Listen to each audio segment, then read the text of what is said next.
Winter can wreak havoc on your skin. Hey, it's Kayla, and it's not just the weather, but as a new mom, I've seen my skin change in ways that I'm not too happy about. But that's where the Skin Center has you covered. Their most popular treatment is Botox because they're the best at it. They've been ranked a top 10 provider in the nation by Allergan Aesthetics, the makers of Botox. And their best facial is what I got. It's the HydraFacial. It exfoliates, extracts, and hydrates all at once. So save your skin from these winter blues and DM at the Skin Center MD on Instagram and mention code Kayla to get $100 off your first Botox or filler treatment or any skincare package. Did you know Amazon provides ways of working that fits your lifestyle? They know you value your time outside of work, juggling family, school, friends, or other activities. That's why they offer a variety of shifts that work for you. There are full-time, part-time, and even temporary opportunities that can work with your schedule, with great starting pay and sign-on bonuses. If you want a career that fits and adapts to your lifestyle, head to amazon.com/apply. Amazon is a proud equal opportunity employer. The following is brought to you by the Social Suplex Podcast Network. Hey, what's up? This is Jeff Cobb, and you're listening to Keepin It Strong Style. Yo, this is Rich Latta from One Nation Radio. This is brought to you by the Social Suplex Podcast Network. We present to you the Ace of Podcasts, Keepin It Strong Style. Let's go. It's the Ace of Podcasts, Keepin It Strong Style. Covering New Japan, they ready to hold it down. Jeremy Donovan and the young boy Josh. Come and hit a job out and bury all the frauds. From the Tokyo Dome over to the G1. Social Suplex is the network where we can get it done. I'ma chill and let them have it, cause this is just an intro. Keeping the strong style, 6 stars from the get-go, boy. Yeah, from Tampa Bay to the Tokyo Dome, this is Keeping It Strong Style with your hosts, Jeremy Donovan and the young boy Joshua Smith. And thank you for listening. Welcome to Keeping It Strong Style, the ace of podcasts on the Social Suplex Podcast Network. Jeremy Donovan here with the young boy Josh Smith and Rich Latta from One Nation Radio. On today's show, we'll be celebrating the 10-year anniversary of the Rainmaker Shock, answering your questions and covering all this news in the world of New Japan Pro Wrestling. You can support our show by subscribing and following the Social Suplex Podcast Network or Keeping It Strong Style on the podcast app of your choice and leaving a rating and review. You can also get all the podcasts over at socialsuplex.com. Check out our Pro Wrestling Tees store, prowrestlingtees.com/socialsuplex. That's where you can get your official Keeping It Strong Style t-shirt. If you enjoy this podcast, please consider making a one-time or monthly donation by visiting socialsuplex.com/donate and click on the donate button under the Keeping It Strong Style logo. This week's episode is brought to you by the NJPW EXT, the only browser extension for NJPWworld.com. with features like dark mode, improved translations and layouts, custom and shared playlists, synchronized viewing parties, and much, much more.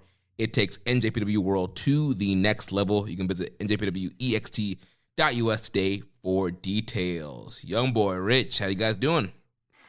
Good, man. Just glad to be back on Keeping It Strong Style. It's been a very long time. Usually I'll check in every week. And I'm a steady listener, so I am caught up on what's going on. But I'm always glad to show back up on Keeping It Strong Style. Yeah, a good podcast, a real podcast where we talk about real wrestling. None of that Joshi bullshit. Men's wrestling. Men's wrestling. Men's singles. Where men be men. It's been a while. It's been a while since we had Rich, and the only way we were able to get him to come back on is to talk about something that interests him. So, Okada, Tanahashi, and he's like, all right, I'll do it. Yeah, man. I'm like I said, Keeping It Strong Style keeps me updated. I check in and follow everything pretty much. And, I think New Japan's actually in a little bit better place, of course, when Okada wins the belt, it starts feeling better naturally. So, yeah, man, I'm really excited to be here, but I think New Japan's on the upswing. Well, before we talk about New Japan, let's talk about the fact that you are now certified and signed.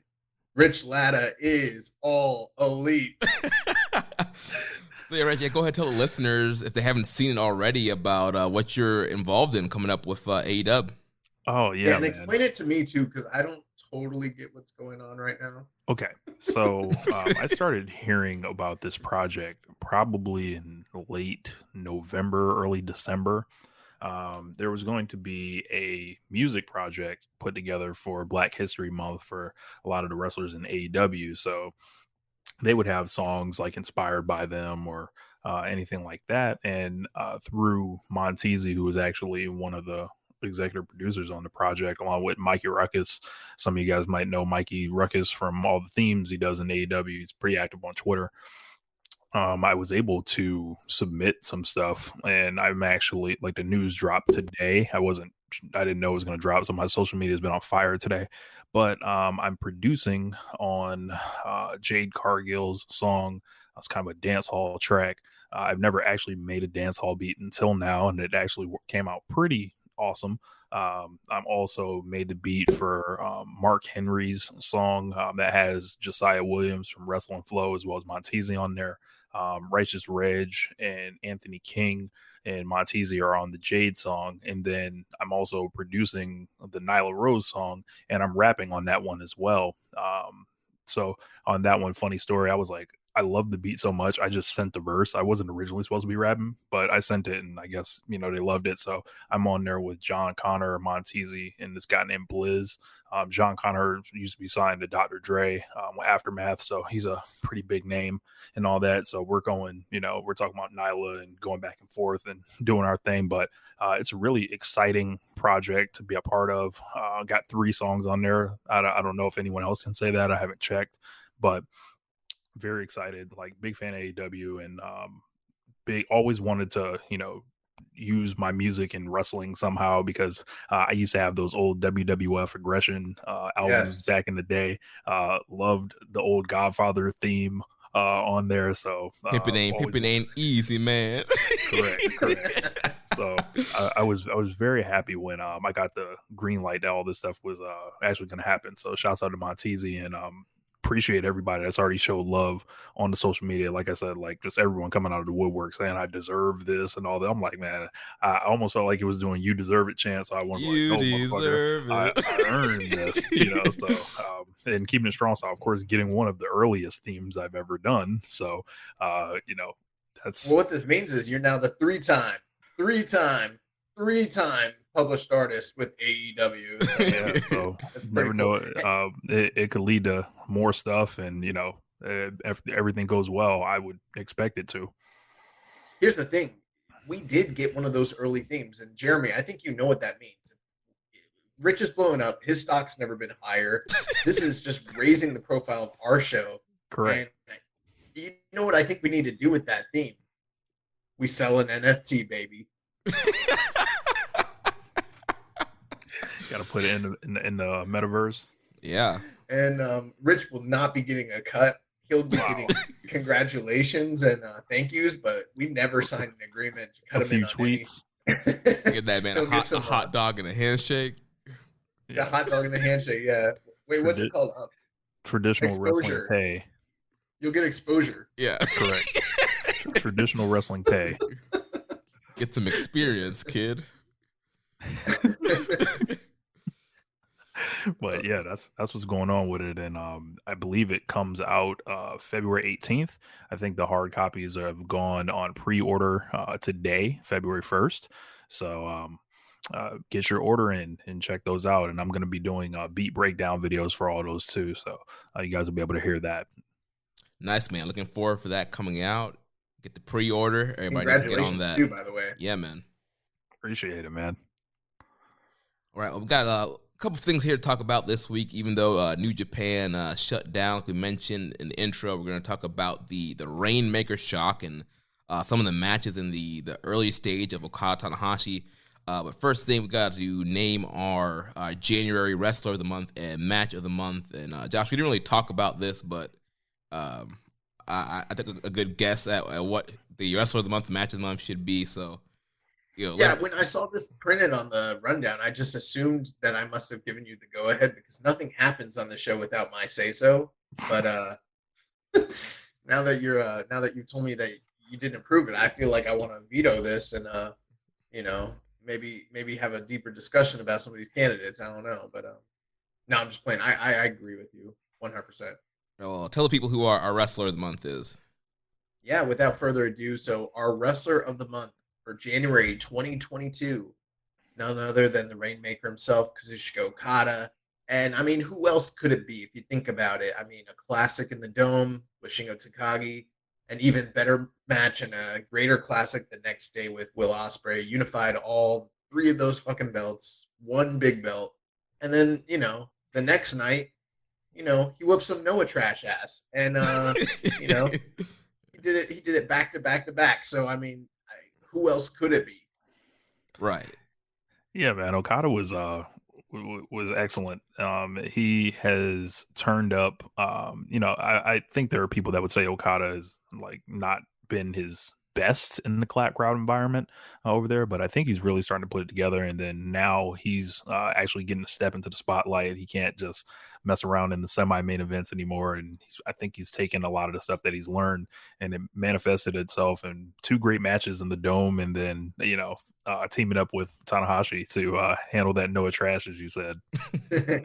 Yeah, 3 big Wrestle Kingdom main events there for the Rainmaker on a fitting episode where we'll be talking about the beginning of his career.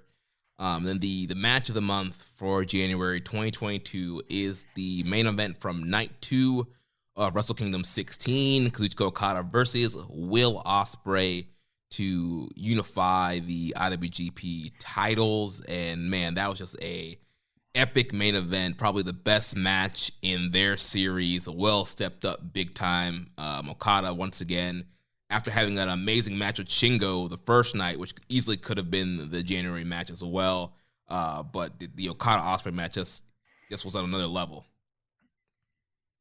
Yeah, I totally agree. It's the best match of the month outside of Doki and Taichi. Other than that, it's the best. Yeah, man. I think you guys don't sell me on my joke. Well, oh my God. That's serious. That was a pretty good match. Doki, how you were describing it. Doki and Taichi was raw. Like if that was a New Japan match, like that could have been considered. It wasn't like you were bringing up some 3 1/4 match that you were a hipster on the island for. So right now, if you guys had like the Royal Rumble, right. But I think people need to stop lying about Will Ospreay. And if you listen to this show and you lie to yourself about Will Ospreay, don't do it anymore. Yeah, I mean, I feel like with something like that, if you don't like someone, just say why you don't like them. Say it with your chest. You don't have to lie about it. It actually makes your argument about why you don't like them much more valid, because no one can argue it. If you're like, I don't like this guy because of the allegations of speaking out or because he acts like an idiot on social media, no one's gonna be like, you're wrong. We're gonna be like, oh, okay, that makes sense. But all these people trying to break their brains being like, he's not a good wrestler. Okay. Stop the cap. Just tell the truth. Yeah, that's just mind-blowing. Like, Will Ospreay, he's a phenomenal wrestler. You don't want to like him for other reasons that you have the total right to, and maybe it's a good idea, but you can't knock the wrestling. I was talking with Rich this week, and I was like, I don't think Tessa Blanchard should be signed anywhere, but I'm not going to be like, you know why I hate her? She sucks in the ring. No, I'm just going to be like, she's racist. I'm not going to lie about it. I'm just going to tell the truth. Like, all these people want to pretend why they don't like Will Ospreay. You don't like him because, you think he did some shit. Just say it. Yeah. Well, that is wrestler. If it was a dartboard of things like not to like about Will Ospreay, you could probably hit something. That is the funny thing. He doesn't make it easy on himself. It's not like there's just one thing. There's like a multitude of things that this dude has done that make people not like him. So there is that. And this is coming from the guy, like, one of the worst wrestling interactions I ever had was with Will Ospreay. But I'm not going to sit here and be like, him and Okada was not that good. 3 stars. Fuck off, mate. 3.5 stars. Fuck off, Will. Well, that is our Wrestler of the Month and Match of the Month for January. One piece of news that we should cover before we dive into the meat of today's show. Yesterday, New Japan Pro Wrestling announced Windy City Riot on April 16th at the Odeum Expo Center in Villa Park, Illinois, in the Chicago area. Tickets will go on sale this Friday, February 4th at 12 p.m. Central Time, and tickets will range from $25 to $299. So far, appearing on the show will be Blue Justice, Yuji Nagata, the Stone Pitbull, Tomohiro Ishii, Switchblade, Jay White, the Commonwealth Kingpin, Will Ospreay, Juice Robinson, David Finlay, the Imperial Unit, Jeff Cobb, the current strong openweight champion, Filthy Tom Lawler, Mr. No Days Off, Fred Rosser, Brody King, and Jonah. So, guys, what do we think about, big major show coming here for New Japan in Chicago? Well, the first thing I'll say, I'm glad that they're doing a show in Chicago. It's a very hot territory. Obviously, a lot of big shows have been held there the last year or so, especially with AEW and WWE. So I don't know how that may or may not affect the expectations with New Japan, their ticket sales. But they did a great job this past week on social media, just really building the anticipation and the discussion and kind of getting buzz about what it was that they're going to announce, which, to be honest, in the past, they haven't been the best at this normally, but they did a really good job this week and had a lot of discussion going about them, which is something that they need to be doing. New Japan finally hitting the mid market. And I'm not talking MJF, but MID, Midwest. So I feel like going to Chicago is a rite of passage for them. There's a lot of tickets being sold in Chicago between WWE and AEW. New Japan might as well dip their toe in that water. A lot of hardcores there come from all over the Midwest. Nice place, nice big airport they can all fly to. And yeah, nothing but a great idea here. Yeah, and friend of the show, Chris Samsa, gave us a little scoop here. Says that they are setting up the Odeum for about 2,218 fans. So, not a super huge show. About 2,200 people. So I think they should be easily be able to sell that out, especially in that Chicago market. They're bringing over some of the main guys from New Japan, like Ishii and Nagata. You're going to have Will Ospreay on the show, Jeff Cobb. There's a lot of big stars, a lot of the big guys from Strong, Philly Tom. We got Brody King, even though he's signed with AEW now, he's still going to be doing New Japan dates, so that's awesome. So looking forward to seeing what a card's going to look like and what kind of matches we're going to get here. Yeah, I'm excited for these, larger specials. The last one we had was Battle in the Valley, which I think had a few different things going against it, from scheduling and production issues and stuff like that. But, on paper, looked to be a really big show. The Resurgence show that we attended last year was obviously very, that was an incredible event. And I'm glad that they're kind of quarterly doing these shows. I wish that they would kind of get away from the pay-per-view model and kind of focus more on maybe their partnership with Access, maybe, featuring this stuff on New Japan World to up their subscriptions and kind of play the long game instead of the short. But yeah, I think it's very exciting. And the one thing I've noticed, we've had a lot of discussion on this podcast about why doesn't New Japan run more in the States? Why don't they bring guys, from Japan over, yada, yada, yada. If you notice the names that are coming over, it's Nagata, Ishii, Will Ospreay. It's all people that have in the past been to the States recently. And I for a second there, I was wondering, I was like, why aren't they sending I don't know, Ibushi or someone like that? And I think it might have something to do with the travel restrictions. Maybe the guys they're sending are the only guys that they can send, because maybe it has something to do with the visas and the people that have been approved in the past versus some of the other bigger names that probably haven't renewed since the whole entire, lockdowns and pandemic started. Yeah, that is a good point. So I guess we'll have to see going forward if they are going to bring, because Okada was here for Battle in the Valley. We got to see. I guess it all depends on what's happening in Japan in April. I know that they've announced the return to the Hyper Battle Tour that's going to be happening in April. That's going to be post New Japan Cup, so I'm sure there's going to be some kind of big title match coming out of that, with the winner of the New Japan Cup challenging the champion. So I'm sure some big guys will have to stay around for some tours in April. Yeah, I guess that's true. I didn't think of the whole Okada thing. That probably pokes a little bit of a hole in my theory there. I mean, there's other guys like Naito and some of the other Shingo, guys like that who have not come over yet. So that could be. That's what I was wondering. Like, why haven't they sent any of those guys? But who knows? I guess, we'll see what happens as time goes on. Yeah. Well, now we're going to transition into the main talking point of today's show. Oh, one thing. Yep. Rich, how much you like my logo for this show that I sent out via the Twitter? Are you talking about the Okada outline one with Naito and Tanahashi on the two sides? No. The one where I took Starcade 87, I just put the line mark head over it. You know what? The Chi-Town Heat thing, is that what you're talking about? Yeah. Loved it.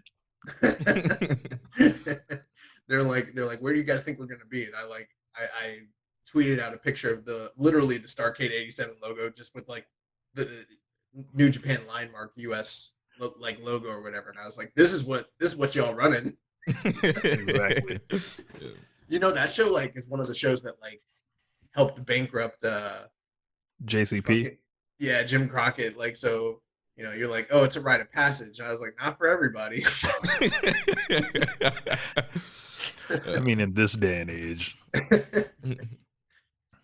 All right, so let's talk about the Rainmaker Shock here. So we're coming up on the 10-year anniversary, February 12th, 2012. So we're a few days away from the 10-year anniversary of the Rainmaker Shock. So we decided to go back in the archives, and actually we decided to start back with the Young Lion match that happened in 2010 at New Japan ISM, where Okada faced Tanahashi in his last match before Excursion. So we'll start there and work our way to Wrestle Kingdom 7, in their kind of the first kind of section of this huge rivalry that has expanded over a decade now. So we'll start back at the beginning, like I mentioned. So New Japan Circuit 2010, New Japan ISM, January 30th, 2010, semi-main event of the show. We have the ace, Hiroshi Tanahashi, facing off against a young lion, Kazuchika Okada. Guys, what were your thoughts on this first matchup here in this rivalry? But before we get to that, I just love that it's New Japan ISM. If you guys don't know, like we've taken in our like group chats to just adding ism to everything. Like whenever we want to like have something that just represents what we're like trying to define, we'll just add ism to it, and then Yes. And then it became like Jeff Hardy jumping off shit. And yeah, then, you know the ism. ism. The finger guns. Yeah, the hand signal there. Everyone listening, take your your ring and your pinky, put them down, and then point with the other two fingers and look at your hands right there. You know what I'm talking about. Do the ism. Do it with I would be shocked if there's anyone listening to this that didn't know about the Jeff Hardy hand signal, the ism. New Japanism. That's hilarious. They literally like leaned into the like Inokiism shit, but just took Inoki out of the picture. Oh man. But yeah, so I mean, what were you guys' thoughts of this like initial outing between Tanahashi and Okada here? Man, so I think it is the perfect outline of what their rivalry will become. Like if you think about a coloring book, right? You have to draw those black lines first before you can color it in with the colors. And this match was a lot of those black lines being drawn, the chemistry, the almost like detestation. I don't know if that's a real word for each other. It's a real word. I make up words every week. Right. Okada's full arrogance on display, Tanahashi's arrogance on display. And if you watch this with modern eyes, you can talk yourself into thinking they knew where they were going all along with this thing. I thought this, I think I've got a couple things that make up a great rivalry here. And I would say establishing that anyone can win. Obviously, it's a young lion match, so we haven't established that yet. The contrast in age or competitive style or their look in general, their experience or come from different walks of life. Subverting expectations, classic performances for the biggest prizes eligible. Whoever's the quote-unquote loser having an argument to why they were really the best, and the real life elements of the rivalry. We were seeing the transition in both New Japan storytelling and from a shoot sense from Tanahashi to Okada. And you can't tell me Tanahashi wasn't legitimately competing and going, hey man, fuck this guy. I'm better than this guy and I'm gonna show it. And this like match is just like, if you watch it, like people at the time, I would be interested to hear what they thought of this, because I think it's really interesting watching it now. You can see it. Okada is Okada literally from day one. Just imagine that he had colorful gear on, and you would see, this is like a stripped down version of that, and he's sitting on the ropes where he's got his back to Tanahashi. The height of disrespect, it was all there. Yeah. There's quite a bit that I like about this. Just to add a little bit, and you did a great job there, Rich, but to add a little bit of background, this was Kazuchika Okada's final match in New Japan proper before he was leaving for Excursion. Now, even though, we get a lot of praise for this podcast because of the amount of knowledge that we have about the product and everything, there's a lot we still don't know. And I mean, there was a time where you didn't get to watch every single young lion have as many numerous matches on every Road to show as we do nowadays. So, I can't sit back and say that I know exactly how they're portraying that generation or class of young lions on a consistent basis. But comparing it to what we've seen in the past and what we see regularly, this match does seem to stand out quite a bit, not just for the fact that it was Okada's final match, but many of the things that Rich alluded to, the broad strokes outline of a future feud between the ace Tanahashi and potentially Okada. And there were so many times where Okada just was very brash and very cocky and arrogant. I think the thing that we all take away from it was the entrance scene where Okada is sitting on the ropes with his back towards Tanahashi, paying him no attention as he makes his grand entrance into the arena, which is something that it's the height of disrespect. And it's so much so that Tanahashi looks taken aback, and he does a gesture like he's going to punch Okada in the back of the head, because he's so annoyed with this punk kid, yeah, who would dare to do this. And all the mannerisms that Okada shows of bravado, and he tries to steal signature moves from Tanahashi, and the match goes 13 minutes and some change. So I mean, it's not like a little squash. I mean, this one got some time. It's not a classic, but it is the groundwork for what would become Okada and Tanahashi. The other thing too is considering where Tanahashi was at that point in time. This is just days removed from Wrestle Kingdom. Let's see, that would have been 5 at the time, I believe, and he had just defeated Go Shiozaki in the Dome in a match that was billed as Ace versus Ace. So I mean, and at this point, Tanahashi's already 4 IWGP title reigns deep into his career. He's already headlined the Dome. He's beaten defenders from Noah. He's the man. And then you got skinny Okada in black trunks with black hair, just and that giving face. and this scowl on his face, he doesn't give a fuck. And you're like, who is this? Who is this skinny punk kid? And it does make you wonder, did they always know that within just 2 years they were going to run this shit right back, and it was going to be this legendary feud? Or was it maybe more so they were just laying seeds to see what might blossom later on down the road, and it all just became fortuitous? It's hard to know. But the match is awesome. Jeremy, what were your thoughts? Yeah, this was great just watching back on this. And, first thing that I noticed was, obviously, like you mentioned, Josh, we're in a time period now where we're seeing all the Young Lion matches, and we kind of know the familiar song of the Young Lion March that they have now, and they usually have just the New Japan logo as their kind of Titantron video. The thing I noticed here, obviously, there was different music, so I'm not sure if this was the Young Lion music back in that time period, or if Okada just had special music even as a Young Lion, because I noticed also on the Tron video, his name was on the Tron, and so there was a little video for him. So I'm wondering again, during that time period, did Young Lions have their own music and their names on their video, or is this something special that was done for Okada? Was he a Young Lion, or was he a quote unquote Young Lion? Right. And yeah, just how cocky he was, like you guys mentioned, with his back to Tanahashi, and just you guys mentioned the groundwork of the Okada character. There's the senton spot where he goes on the mid rope and he goes for the Tanahashi senton. He taunts Tanahashi. He does the ace pose, and it's just dude, you don't see Young Lions doing that.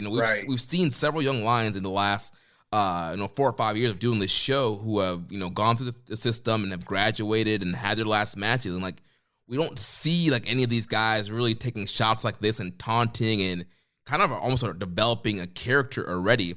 And the best way to kind of describe what's happening here with Okada is I feel like you can tell that he watched pro wrestling. Like there's just certain like mannerisms, certain things he did. Like you can tell, like if you are a fan of pro wrestling, and Josh, you've mentioned this, like when you're training at the Side Dojo with Matt Seidel, sometimes you'll do a little thing or a little taunt after something, and Matt will be like, yeah, that's awesome. You're like, how did you do that? And you're like, well, I've been watching wrestling for 30 years. Like I know what the guys are like do, and I feel like that's what Okada was doing here. Like he clearly he's watched wrestling. I know he was he was in Mexico before he went to New Japan Dojo, but you can just kind of tell like he kind of just had a grasp for wrestling and where he should be and what he should be doing, and just his mannerisms, the way he moved around the ring, the subtle taunting, the facial expressions. I can just tell like this guy had it all set and just needed some more experience to become a superstar. Yeah, man. Like there are young lions now and that we've seen that are barely like they're afraid to look you in the eye. Like they're barely ready to really fire up by themselves. Like, but this guy Okada, like this is a fucking superstar. Like no question. Like anyone watching this from Modern Eyes right now, you will see exactly what we're talking about. Yeah. And the nice thing too is you can find this match pretty easily on YouTube. It's for some weird reason it's not on New Japan World, but it is on New Japan's official YouTube channel, so you can find it there.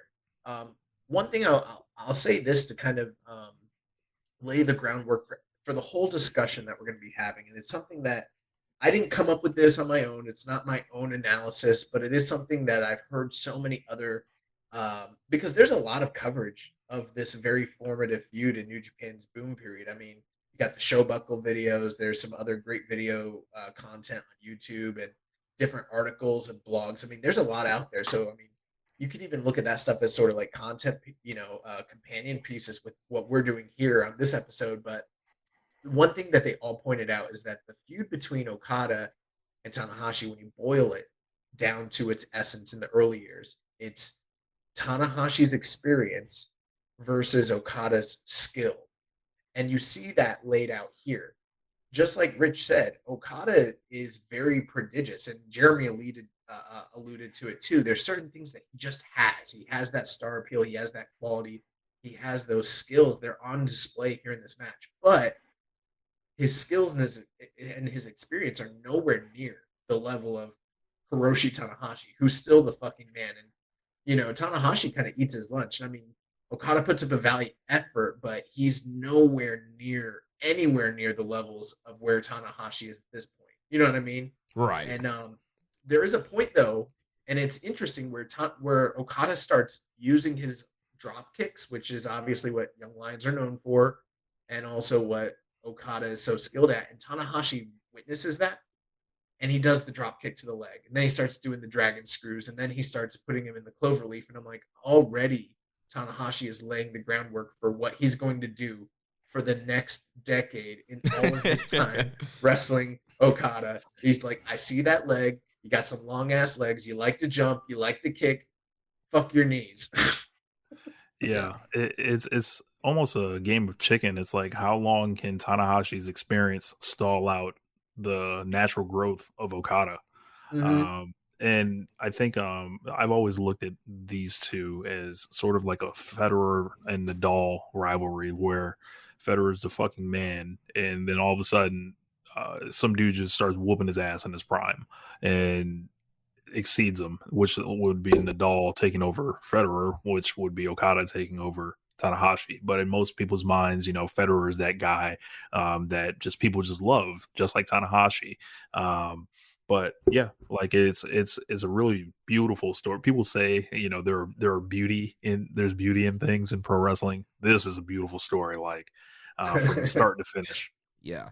And one thing, like I mentioned earlier, like it was the semi-main event of this show, which, you alluded to, Rich, like, was this all kind of playing out from the beginning? And you look at the placement, like we've seen several Young Lion departures over the last 5 years. We just recently saw Tsujin Yamura. they wrestled Okada, they wrestled Naito, they were wrestling all top stars, and neither of those guys got a semi-main event on their go-away matches. And so Okada here, he's getting the semi-main event. I know it's a New Japan ism. I'm not sure kind of how big that tour was in that era, but it's still a big deal. A young lion in a semi-main event against the ace. I did a little research. So, I mean, what this seemed like to me, it seemed like, for instance, like one of those like Kazuna Road tours where there's bigger shows on the tour than smaller shows on the tour.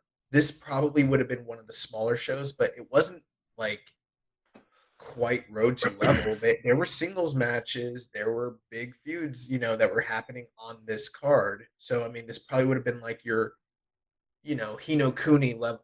In modern terms, it's probably the same level as like a Hino Kuni or something like that. You know what I mean? Or a Cork and Hall Road to show. That's probably what it was basically equivalent to. So, like, after this match, like, Tanahashi's kind of in a feud with Yano at the time, and I thought this was pretty interesting, and I started letting my headcanon go. So, I just had a question. I was like, what if Toru Yano didn't attack Tanahashi? So, to set the stage, Tanahashi wins.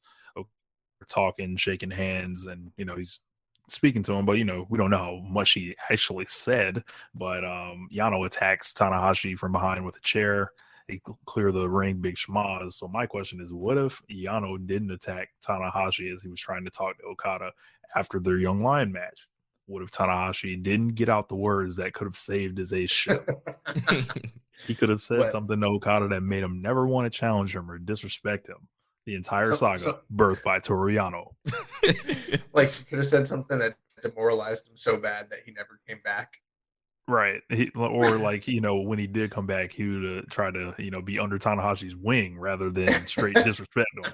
Right. Join Hantai and, be, second to Tanahashi. Correct. Marty McFly zone. We had to recast this whole thing. That's funny. Yeah. For those of you who are wondering, Tanahashi feuded with Yano, a very different Yano in 2010, let me tell you. So, but I think that pretty much wraps it up for the first, chapter in this tale, and that's kind of going to fast forward us to 2012, and I guess that story starts. I don't know, Jeremy, how you want to do this. You want me to kind of give the recap for Wrestle Kingdom 6? Yeah, go ahead and do that. Oh, and you know what that means? That means that this was Wrestle Kingdom 4 from 2010. That makes more sense. Okay, so Wrestle Kingdom 6, Okada makes his return to the company after a horrendously terrible excursion in North America with New Japan's at the time partner, Total Nonstop Action Wrestling, TNA, where they don't know what to do with Okada. They job him out. They put him on the C shows. They make him the sidekick for Samoa Joe and put a mask on him, call him Okado. Yeah, super racist gimmick. I mean, you've got a Japanese man playing a cosplay of a Chinese television stars gimmick. It's just fucked up, the whole thing. And yeah, so then that's so horrendous that they literally end their relationship with Impact and are only now starting to work with them again. Hey man, they could have had Okada going in a stall and like taking a shit on national television. Or they could have had him, gimmicked up and pushed as the next hot thing, like Jim Crockett did with Muto. Who knows, Yeah. Right. But he comes back and the people are glad he's back, but they just don't really know how to take him. He has this new character, the Rainmaker. He's he just his hair at Wrestle Kingdom 6 literally looks Donald Trump-esque. I mean, it's a mess. And they put him in a match with Yoshihashi, another young lion returning from excursion in Mexico. They go out to silence in the dome. They have a 6-minute match that literally just is crickets. Nobody responds to it. The whole thing is, just pretty much terrible. Okada hits Yoshihashi with a Rainmaker, and it's not the Rainmaker that you would come to know, but it's this soft, weak version where he does like a sit-out clothesline. It doesn't even look like a finish. And then he beats, Yoshihashi, and everyone's like, well, that was weird. Later in the night, Tanahashi is in the middle of his 5th IWGP Heavyweight title reign. He's 10 defenses in, so he has tied at this point Yuji Nagata's all-time defense record. He defeats Minoru Suzuki in a classic match in the main event of the Dome, setting the all-time record at 11. He's at the height of his power, and at the end of that match, while he's getting the trophies, the accolades, and everything like that, all of a sudden, Kazuchika Okada comes out in a shirt that doesn't look like it belongs to fit on him, with hair that like just you couldn't believe. His face is puffy, and he comes out and makes a challenge. And Tanahashi is kind of like looking at him like, dude, you beat Yoshihashi in a terrible 6-minute match. Like, I don't think you know what you're doing, but for whatever reason, maybe it's cockiness, maybe it's arrogance, but he accepts the returning, young lions challenge, and it reminds him that the IWGP title level is very far away from him, and they set the match for New Beginning, and that kind of brings us to where we're going.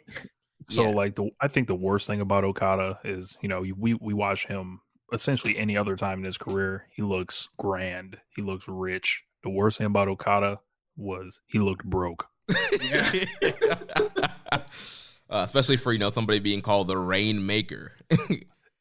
Like he had an eyebrow situation figured out. Like Josh said, his hair was just a mess.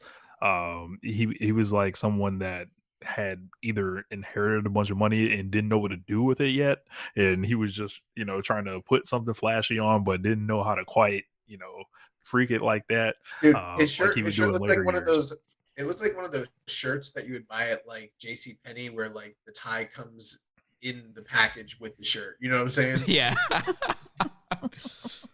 It comes with the tie and a pocket square, both. Before we talk about the match, I did pull some notes from the observers from this time period. And so one I want to read before we talk about the match. So Dave says, I don't know that this is going to happen, but the plan when they shot the angle at Tokyo Dome was to lead to Kazuchika Okada winning the IWGP title from Hiroshi Tanahashi, since Tanahashi had already set the record and they wanted to create Okada as a new main eventer. The problem is that Okada didn't get over in his challenge and in his match. Okada gets really nervous in new situations, and that's not a good position for a world champion who is relatively early in his career. So back then, Dave kind of had, I guess, the scoop of, this was kind of the plan to kind of christen this new upstart Kazuchika Okada and have him beat Tanahashi here at New Beginning. Well, he's also said in observers in the past that it was always a known thing for those that were in the know back in the late 2000s, early 2010s, that when they sent Okada away for excursion, he was going to be the next ace. Like, and just like you guys kind of said during that match, anyone with a brain could see it. I mean, he was tall, he was athletic, he had good looks, good smile, he had the charm, the bravado. Anyone that saw him, and the youth, yeah, and you could just end the skills. So I mean, he's what they like to call a blue chipper, and that kind of makes what happened with TNA even worse, because it's not like TNA didn't know what he might be or the importance he held to New Japan Pro Wrestling. They told them, hey, we're sending you our most prized guy, treat him well, teach him, and then they're like, all right, Okado. but Davis always maintained that, even going back as far as like 09, 2010, 08, all that, they knew what Okada was going to be. So some of this, it's not outside of the realm of imagination to think that they knew what the plans were, or that when he came back that they might have planned for him to win the title, Yeah. So let's talk about it. So February 12th, 2012, the New Beginning IWGP title match.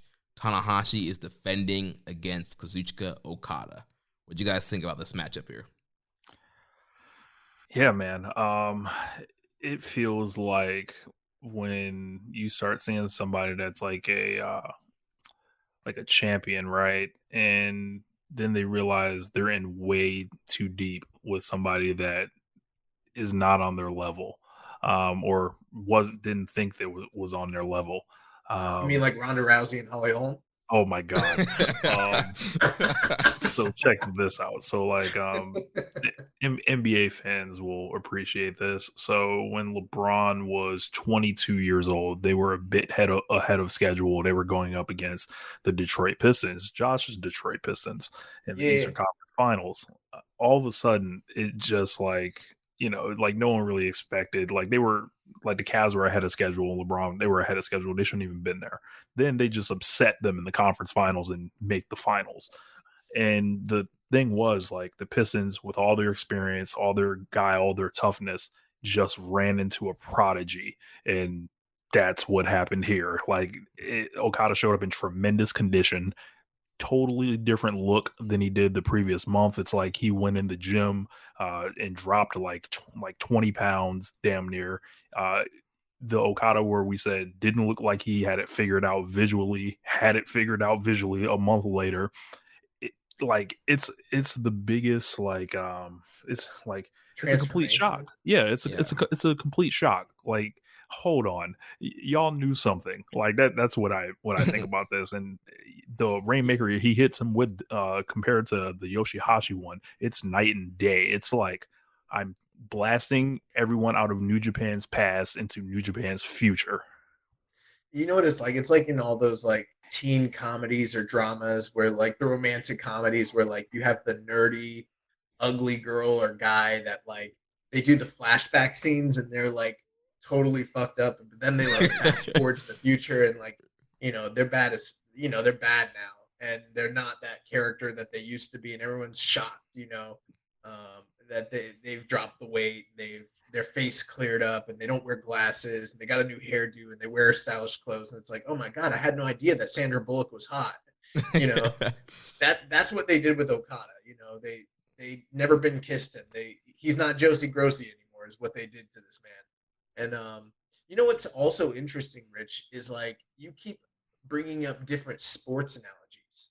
You know, and and you and I have talked off the air about this a little bit, and I try to think about it. I'm like, what pro wrestling analogies are there for this? Because I mean, how hard is the story of the aging top ace of a company, you know, fending off the challenge of a rising star that's got his number? Like, how hard is that story to tell? You would think that that's a story that's been told a million times, but really, when you think about it, I can't think of very many times in modern history where this has happened. You know what the problem is because you can't really find someone that's as giving a star as Tanahashi is. That's what it is. That's the point I was going to make. No one's willing to give the way Tanahashi gave. Like you could make an argument, I think, that would fall apart because it never, like Ric Flair and Sting, maybe. That's the only other one I was going to, literally, we're on the same wavelength. That's the only other one I can think of, and we did not discuss this before the show, anything like that. This is just chemistry, everybody. It's the only thing I can think of that's even kind of similar, you know, like, or at least for maybe say Western fans.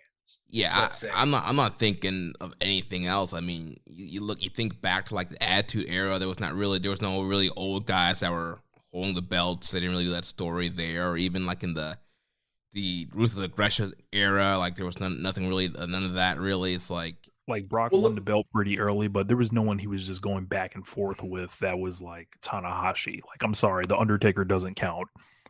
No, because most of the time these top guys protect their spots, you know, or they go away, one or the other. You know, they go to greener pasture, or they. How many guys have gotten a clue the way Tanahashi is that have said, if I make this guy great, but I look great in doing it, we'll both be great, and then I can stick around even fucking longer. Like, you know, and it seems like only Ric Flair knew to do that, you know. Hiroshi Tanahashi, Ric Flair, you know, two of the greatest wrestlers of all time. And Josh, it kind of reminds me of what you said earlier when we were talking about the Windy City Riot with New Japan kind of taking the short game of doing pay-per-view instead of the long game and getting people to World or doing something on Access. And I feel that's kind of the same way with wrestlers trying to hold their spot. The thing about the short game, like, man, I need to be on top right now. I need to protect my spot. Like, I got to make sure I look good as a star and all this. I got to win. But they're missing the long game of creating a new star to rival with, and also you mentioned, Josh, looking good in that process and creating somebody you can draw money with. I mean, look at how many, and possibly beat when it's the right time. Right. Like The Rock would do these type of things. Right. I mean, look at this rivalry here, Okada and Tanahashi. Like, look how many singles matches they've had over the last 10 years, and they all draw. They're all big deals. neither guy gets hurt from losing or winning or from the draws that they've done. They create a new star, a hot feud, and something they can always go back to create hype and buzz, and it's always a big deal. Yeah, I mean, I could wax poetic on this all day and talk about all the benefits of it, because there's and you know how many other bookers and companies are short-sighted and missing it. But I just thought that that was funny. Like, there's not very many other analogies that you can think of that are similar to this, when the story is so natural as time itself. You know, there's going to be stars that age out, and there's going to be young up-and-comers that come for their spot. And you would think that this was a tale old as time in wrestling, but it's really, really not, which is so crazy. Getting to the match, though, I mean, one thing that I love about it, you know, Rich, you talked about how Okada came in and everything with him. Let's talk about Tanahashi. This man came in arrogant as fuck. I mean, obviously he's always jovial and he always plays to the crowd, but I mean, this man came out, he's playing air guitar, he's spinning around. Thinking it's a game. Thinking it's sweet. He's making sure he pats every single person's hand when he comes in. He's strutting. Like, you would think that he has not a care in the world. And to him, he probably thought, you know, in the kayfabe sense, he didn't think he had anything in front of him. I mean, it's an easy night out. It's Okada from 2010. And, you know, let's just imagine Hiroshi Tanahashi maybe decided, you know what, that kid was pretty good. Let's keep an eye on him. Turn on TNA Impact. Let's see what's going on there. Oh, that's not it, Chief. Turn that shit off. The fuck I gotta worry about an Okada for, you know? And like, it's just so funny, like, how arrogant he was going into this match, and then how it was completely his undoing, because he had no game plan. He had not studied anything. He was in no way prepared for what was about to be what they like to call the Rainmaker Shock, because it was one of, if not the biggest upset in the history of New Japan Pro Wrestling. And, you know, a returning young lion coming back in his second match and beating arguably the greatest of all time in the company's history. It's fucking crazy. There's a lot of, you know, Rocky 3 in the beginning elements to this. Oh, yeah. I didn't even think of that. I can imagine Tanahashi in the gym working out with the music, and you know, he's been going through the setups, you know, quote unquote. And the closest thing I could think of is, like, in wrestling terms, is like maybe Brock Lesnar at SummerSlam against John Cena.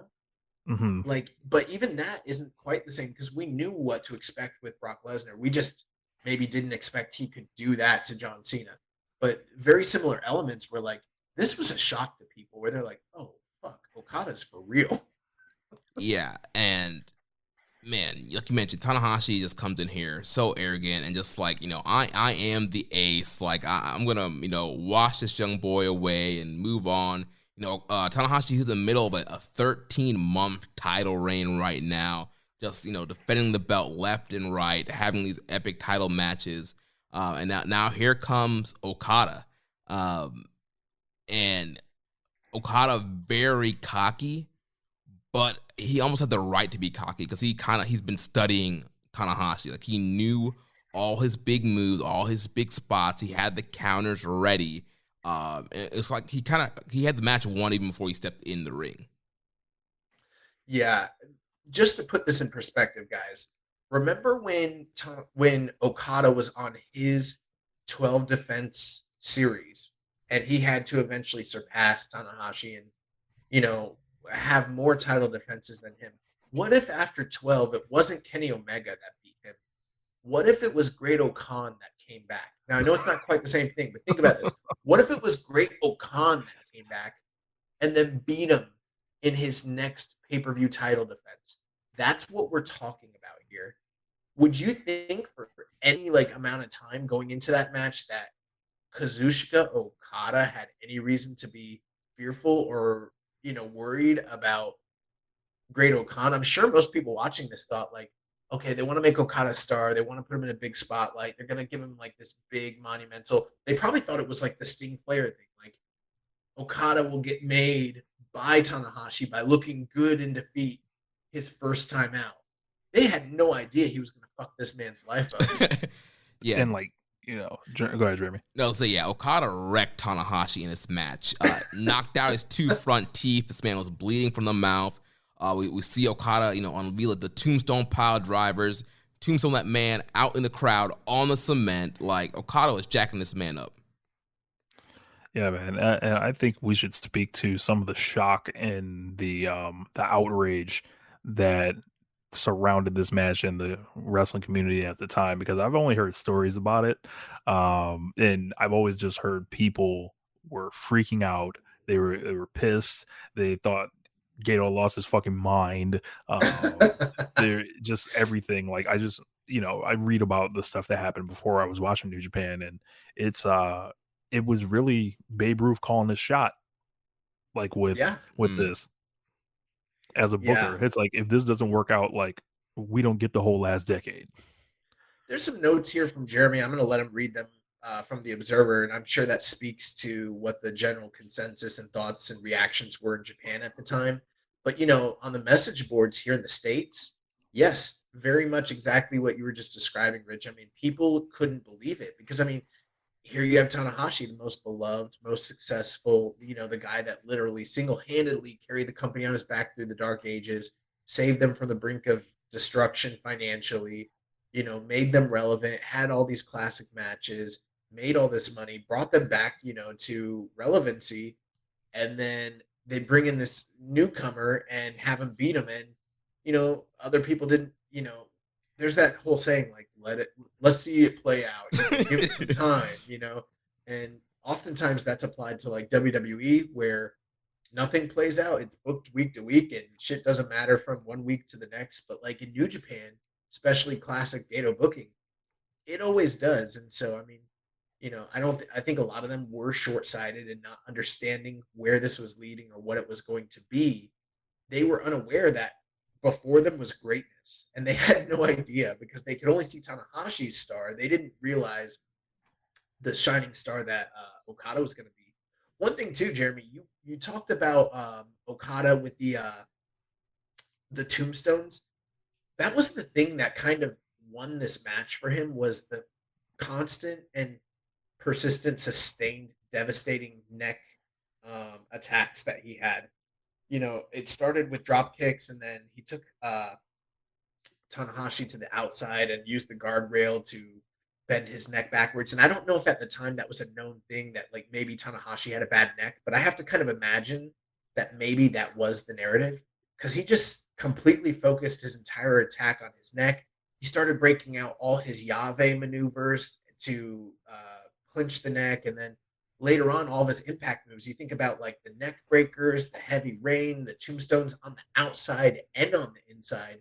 That one standing neck breaker where he looked, I don't even know what that's called, but where he looks like he's setting up for a I don't even know what the move is. Do you know what I'm talking about? You're talking about the Hangman's neck breaker? Yeah. Is that the one where he drapes him over his knee? God, do you guys know what I'm talking about? I know what you're talking about. I don't know the name though. It's like he has them kind of like, I don't want to say. He does it in every single big match. He puts he grabs him like he's gonna do a Alabama slam, and then he grabs their head and he drapes it over his leg and he breaks their neck on the leg. Yeah, I'm not sure where that like an air raid crash neck breaker. Yeah, it looks like the air raid crash. How do we, after all these years, how do we not have a name for that move? It's like one of his top signatures. Isn't that weird? It is, yeah. Anyways, he does that neck breaker. He does the tombstones, and literally this is like, and then the other thing too is every single time Tanahashi is going to come back, whether it's the big Shote slaps, whether it's the whatever different signatures it is that he has, the sentons, the freaking sling blade, all this stuff, like Okada scouted it and he cuts him off the whole time. And so this match, when you talk about quote unquote star ratings, it might not be the most back and forth affair or the highest drama match that they had, but it sets a precedence where Tanahashi is trying desperately to use all of his big attacks and get back into the match, and he has no specific game plan. He just wants to use old faithfuls, and Okada's already like developed defenses against each and every single one of them, to where the comeback never happens. the rally never happens. He just keeps him at bay, keeps attacking the neck, and then finally, out of nowhere, a fucking Rainmaker. And it's not the Rainmaker from the Tokyo Dome. It's the one we know today, and it's devastating. And then 1, 2, and when Red Shoe's hand hits for the 3, you start hearing women scream and shriek. Like I couldn't believe my ears. I went and played it back like 3 times.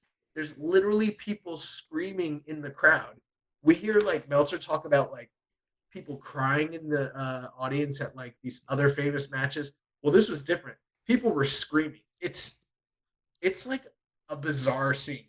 Yeah, dude, this crowd did not want Okada to win. They were firmly behind Tanahashi. They were booing Okada. Like, anytime he got control, any of his little cocky taunts or mannerism, they booed Okada. And they were, getting behind Tanahashi. And every time Tanahashi would make a comeback, the crowd would come up and be so excited.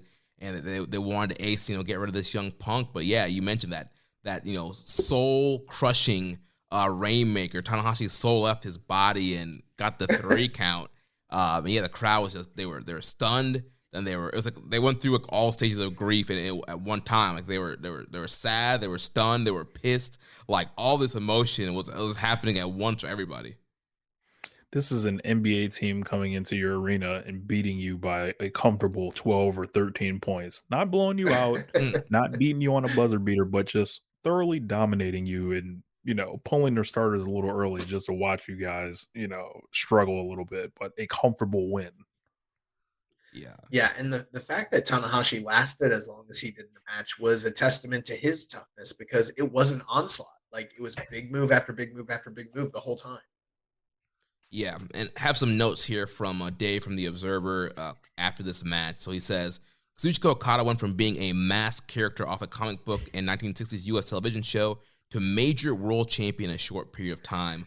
On the aptly named New Japan New Beginnings pay-per-view on February 12th at Osaka Fitsuro Gym, Okada ended the 13-month IWGP Heavyweight title reign of 2011 Wrestler of the Year, Hiroshi Tanahashi.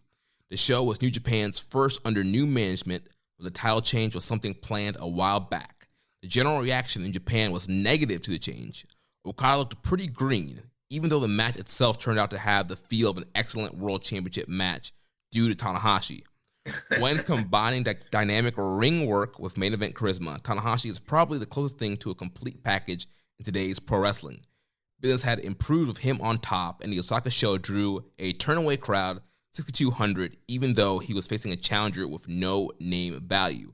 There's very little that works well in modern wrestling, and when you've got a guy on top who is carrying the ball, it's not the time to replace him. And even if he's been the champion for a long time, Tanahashi, who captured the title from Satoshi Kojima on January 4th, 2011, had already set the IWGP title record for most defenses in one reign, with his win over Minoru Suzuki on the January 4th Tokyo Dome show being his 11th. Okay, well, I've got to disagree very heavily with Dave's statements there.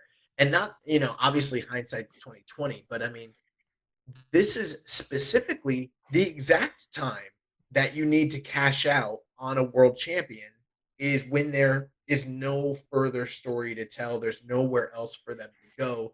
And they're at the very, very height of their power because that's the most compelling time to do a title change like that. I mean, unless you have some other major big business on the horizon, then maybe I would say no, don't do it. But what else were they going to do with Tanahashi over the next course of the year? And keep in mind, Tanahashi ends up being the 2013 Wrestler of the Year, by the way. So it's not like business. In fact, it boosted business to make this switch, and it also made a new star. And it's pretty much the move that saved their business for the next decade. But I mean, that's the time when you, for instance, like GCW just had this really big show, right? And that's probably the height of what they're going to do. Now's the time, if you have stock in them, hypothetically speaking, that you cash out.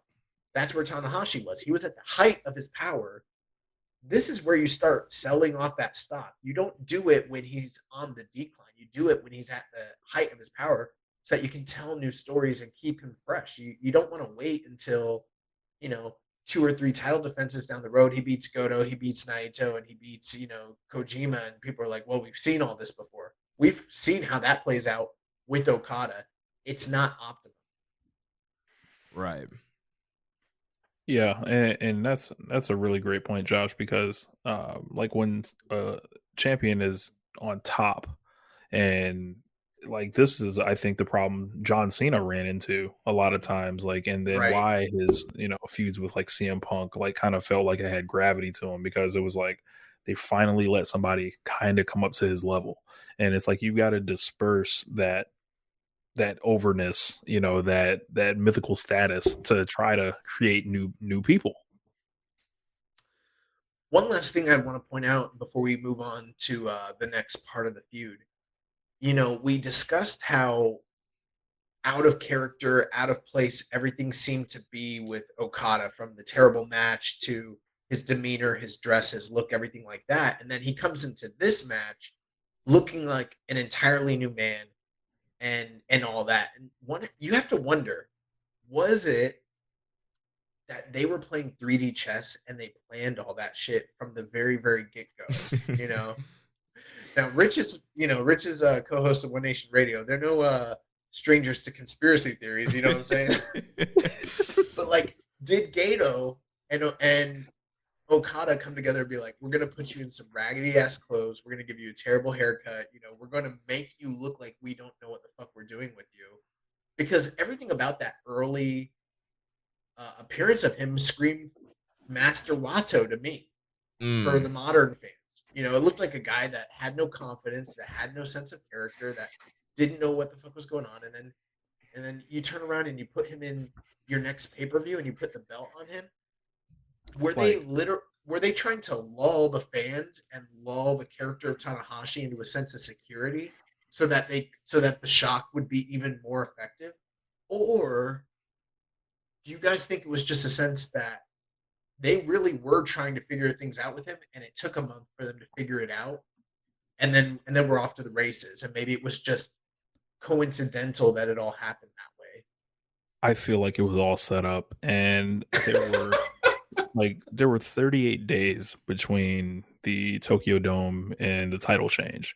Look at how Okada looks. I damn near feel like they were like, all right, you've got like a 5-week plan. Like, you're gonna basically eat as clean as possible and train like a fucking madman. And just the difference in Okada's body, like, you can't tell me he was just like, they were just lackadaisically going along, and he was going to be that same person that showed up on January 4th and February 12th. Like, he worked too hard. There's no way that they went into this and just fell into it. But what about everything else? What about the hair? What about the dress? What about the terrible match? What about his facials and the demeanor? Like, was that all part of the grift too?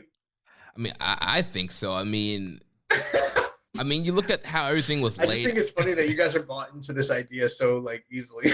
Well, I'm getting worked on this, like, and that's fine. But the thing is, if you look at the track record of Gato's work, and I'm not sure kind of where he was at booking wise as far as power at this time, but if you look back at his work, there's clear signs of long-term storytelling. You see him plant seeds, and you can see stuff that gets paid off a year, 2 years later. So to me, it's not completely out of left field to think that, all right, they have this game plan. I'm like, all right, Okada's coming back from excursion. We're going to send him out there against Yoshihashi. 6-minute, 3-star match, horrible-looking finish. Okada's over very strong. Yeah, then we're going to have him challenge Tanahashi, look like crap, crappy haircut, this crappy shirt is, just looking like, a bum, like a Master Wato. But then we're going to flip the switch come February 12th, and these fans are not going to know what's going to hit them. The Tanahashi character is not going to know what to hit them. Like, I feel like it, to me, you're going to get your real ring gear, you're going to get your real ring jacket, and you're going to come in and fucking kill your physical condition, and you're going to basically prove it along the way in the tags leading up to it. Right. Well, I will tell you guys that I watched the press conference that, you know how they traditionally have a world champion press conference the day after Wrestle Kingdom? Yeah.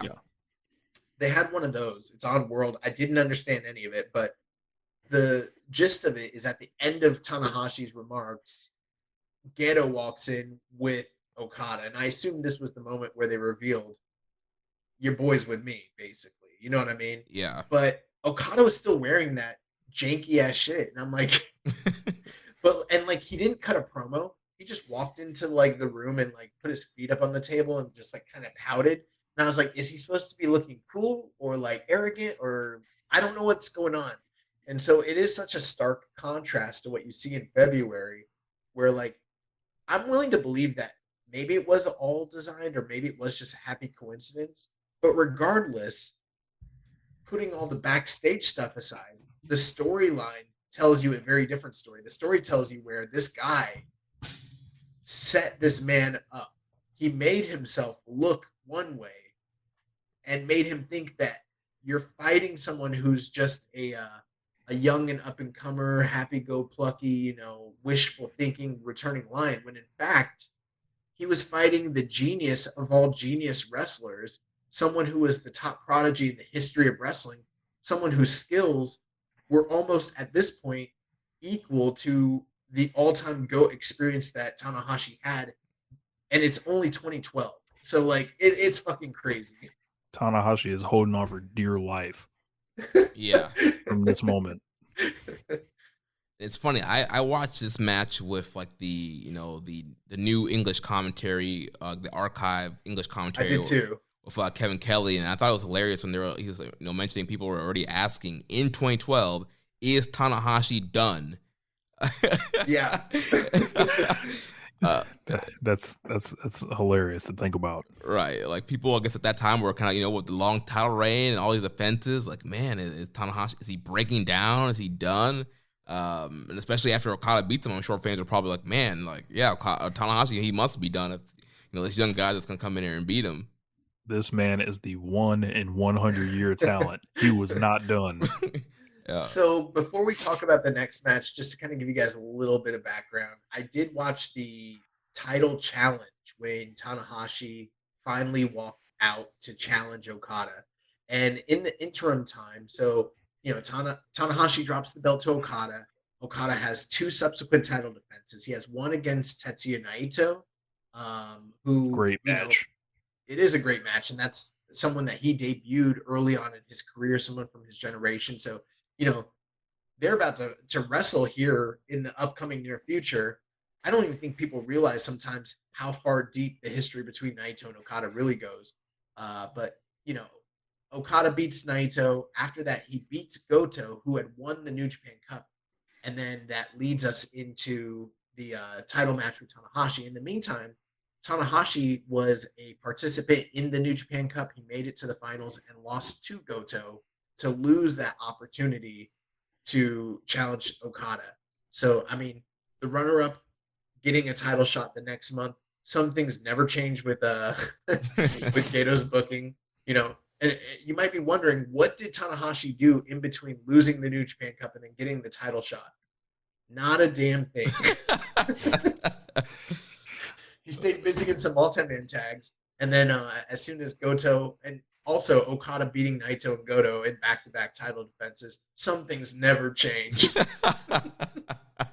But one of the interesting things leading to that title defense, all 3 of those guys both of those guys had focused on Tanahashi's earlier matches with Okada, and they noticed that there was a big red target on the knee and leg of Okada, and they attacked that mercilessly. And so going into the second match, or the second, proper match between Tanahashi and Okada, there's a bullseye for Tanahashi on that leg. The groundwork's been laid specifically by Tetsuya Naito. But Tanahashi challenging Okada after Okada retained is such a weird position for him to be in, to be the guy walking out to challenge the youngster that took his title from him, and like literally have to be the guy that like is the challenger, is such a role reversal for him at this point in the feud. You know what I mean? Yeah. But it sets the groundwork for Dominion, June 16th, 2012, as Tanahashi challenges Okada for the IWGP title. What are your thoughts, Rich? Man, this is a hell of a match. This is the earliest great match that they have, and I you agree. you look at it, it's like a level above this one because now they're on a much more even playing field. Tanahashi is really trying to tap into what his true greatness is. This is his greatest challenge, not Minoru Suzuki, not Yuji Nagata, not the Road Warriors, but Kazuchika Okada. Like, he came out here and was like, if this is as good as it's gonna get for me, I'm gonna give you my goddamn best and try to get this freaking title back. He was much more focused, much more vicious on the attacks on the legs, and they tore the house down on this. We watched this Saturday together, Jeremy, and it was just watching it. And I didn't know who won this one. Like, for some reason, I just couldn't think of who won. So it was like a relatively fresh match for me. And I was like, this is the blueprint for the next decade of main events in New Japan right here. Yeah. Yeah, man, this match was just such a great matchup. And like you mentioned, Josh, Tanahashi, he comes in. He's clearly done his homework this time. He's kind of been humbled, and now he's like, all right, I can't take this kid as a joke. I need to take him seriously. And I already kind of saw a chink in the armor with the knee. So like you mentioned, Josh, he just, dragon screw after dragon screw, inverted dragon screw in the ropes. It's all variations of dragon screws complemented with his normal offense with the sling blades and the dragon suplexes and the aces high to the outside. So he's like combining like all his signature moves, but plus ramping up the attack on the legs. He's pulling out the Texas Clover hold and trying to get submissions. And I just feel like this was a case of where Tanahashi, very similar to how in the first match I felt like Okada kind of had the match won before he went in. I feel like Tanahashi kind of felt that way as well because he was more familiar with Okada now. He knew what to expect. He knew to look out for the drop kicks and the Rainmaker. And he had so many counters. Every time Okada went for the Rainmaker, he would counter it into a sling blade or counter it into a suplex or, get out of it some way. And he just seemed like he was a few steps ahead of Okada this time. And we're getting all those reversals really for the first time. Like, the crazy closing sequence, like the sling blade really plays a big factor here out of nowhere. Yeah, that's all 100% true. You guys did an awesome job recapping this. And what's funny? I was talking with Jeremy. When I talked to Jeremy the other day, I hadn't seen Wrestle Kingdom 7 in a while. And I was very confident. I was like, you know what? This match is great, but Wrestle Kingdom 7 is better. And then after watching Wrestle Kingdom 7, I was like, nope, it's not better. This is the best match out of the early series, in my opinion, at least for that first early chapter of their matches. And a few other things that were notable to me was the way Tanahashi walked out was different than how he was the first time. He was much more grim, much more serious, much more, just gravitas for this match. And he's not so much playing up to the crowd. He's kind of got a game plan in mind. And then, when Okada comes out, this is the first time in their series that you're seeing the full-blown Rainmaker. I mean, he's got the Okada dollars, he's got the chain, he's got the higher-end freaking robe, and he's got the IWGP V4 title, and it's like, okay, this is the feud. You know what I mean? Long gone are the shocks and everything like that. But what's nice about that, the entrances, not to tear down Western wrestling, but just to kind of give you an example. When you watch, let's say the WWE product, it doesn't matter what's going on in the storyline. When those guys and girls walk out to the crowd or walk out for a match, no matter whether it's a comedy match or a title match or their retirement match or, a grudge match, it doesn't matter. They're going to do the same fucking shit every single time when they walk out because part of that mentality is that people pay to see these signature entrances. It's part of the performance. But in New Japan, especially in this feud, it's not like that.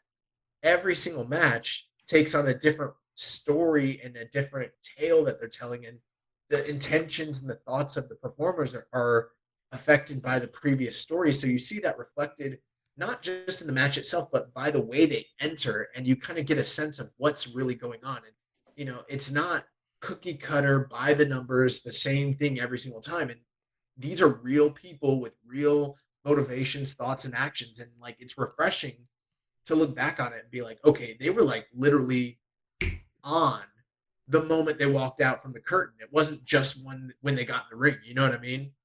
Yeah. And was it this match that Okada had the Rainmaker Bucks for his entrance, or was that Wrestle Kingdom? He had them for both, I believe. Okay, yeah. But even just that addition to Okada's entrance was a big deal. Yeah. And Okada in this match, he goes back to Old Faithful and he tries to attack the neck very heavily, just like he did in the first match. I mean, that in the early part of this feud, that's going to be his bread and butter. But in this match, just like you guys mentioned, Tanahashi decides to focus on the knee and the leg, sort of like what he did during the Young Lion match initially, and what he started to try to do in the New Beginning match, but it was a little too late by the time he tried to employ it. In this match, he goes for it early, and both of them are able to inflict a lot of damage on one another, focusing on the knee, focusing on the neck, likewise. But like you mentioned, Jeremy, Tanahashi has scouted everything Okada did in that first match, and he's developed his own counters to all the signature spots. The other thing, too, is that by taking out the leg of Okada, it's one of the most pivotal moments, because later in the match, when he's trying to get those devastating tombstones, things that pretty much won him the match in the first New Beginning match, he can't do them because he doesn't have a wheel. And it's just like, it's just like Terry Silver said in Cobra Kai. He said, fight. Man can't stand, he can't fight. Balance is very important. And this man Okada didn't have balance, and that allowed Tanahashi to counter the tombstone, hit a tombstone of his own, and he was able to hit all of his signature moves that he was unable to hit in the first match. Now, the interesting thing here, though, is this. For those that have been following Tanahashi up to this point, it's not unusual for him to hit one finishing sequence and put someone away when he gets into trouble. In this match, even though he played everything right and everything straight and avoided the Rainmaker and was able to avoid a lot of those devastating moves and was able to employ this game plan, he still had to have like 3 or 4 finishing sequences before he was able to put Okada away. And what that shows you is that with all of his skill and all of his experience, he's still going life and death with a freshly green Okada who's just barely started to make his way onto the world stage. Because Okada is a genius, and he's one of the most naturally talented, skilled guys that there's ever been. And it takes everything in Tanahashi's arsenal to put this man away. And he's not even in his first year of being on the main roster. Right, and that performance helps elevate Okada. We talked about, how creating a new star. Well, Okada gets a big win now. Tanahashi, the veteran, he comes back, gets a win, but he doesn't come back and squash him. Like you mentioned, he comes back and it's a life and death battle, and he just kind of barely, by the skin of his teeth, kind of squeaks it out and gets the win here. And that just elevates Okada to an even higher level. Yeah. So some notes from Dave here from The Observer. He says there was a lot of controversy when Tanahashi lost to Okada, who's still only 24. Okada had never been pushed before and was coming off a TNA run where he was best known for wearing a Green Hornet mask and being called Okado with Samoa Joe. Tanahashi had been the best representative of a world champion in pro wrestling in many years during his 1 year plus reign. It was a gamble and a company looking to make an immediate new star. Okada was tall and very athletic. He had been very good for a long time as far as being a young wrestler, but his time in TNA couldn't have helped him. And unlike the old days where a Japanese star would leave and have success abroad, whether it be Mexico, the US, Canada, or Europe, and fans would wait to see his return, the landscape has changed, and sending a guy to the US with the relationship with TNA has meant talented guys disappear. Even Tetsuya Naito, who main evented with Yujiro in Mexico, who tore it up when he was given TV time, couldn't buy a push, and now he's amongst the best workers in the entire business. But Okada didn't have the long CMLL main event run Naito had before disappearing in the TNA abyss. He had to go from just a guy to the champion of Japan's biggest promotion and being given a gimmick of a playboy that clearly wasn't him. but Okada silenced critics in his first title defense, a win over Naito that would have to rank right near the top of the best matches anywhere in the world this year. The win established that while he may not have earned the spot by being a star before being given it, he wasn't out of place. His short title run has to be considered, in hindsight, a success far beyond what anyone could have possibly hoped or reasonably hoped for. Tanahashi should have beaten Okada when the rematch came up. Just because he's the man right now, he shouldn't be losing twice to a guy not yet at his level of stardom to the people, at least just yet. His last title reign was only given traction when the move was made to try and create a star out of nowhere. Okada was probably equivalent to a Jack Swagger getting the world title in WWE when he got the title, but was booked so far superior, and to his credit, also performed at a much higher level. Okada is now a main eventer and considered probably the company's number 2 guy, a position he can build on for years. And if New Japan is able to somehow get a more mainstream television slot, and at this point, the way Japanese culture is moving, the odds are against it, Okada vs. Naito and Okada vs. Tanahashi has the ability to be legendary programs. Now, one thing, it sounds like by this point, a lot of the things that I kind of said earlier where I disagreed with Dave, as things played out, his tunes changed just a bit here. And, we're only like 4 months down the road. But one thing that he's also a little bit wrong on, based on what we've learned from Okada over the years, Okada has said that his time in TNA was beneficial to him because that's where he learned to create the Rainmaker character. He wasn't saddled with a Playboy character that he didn't want to portray.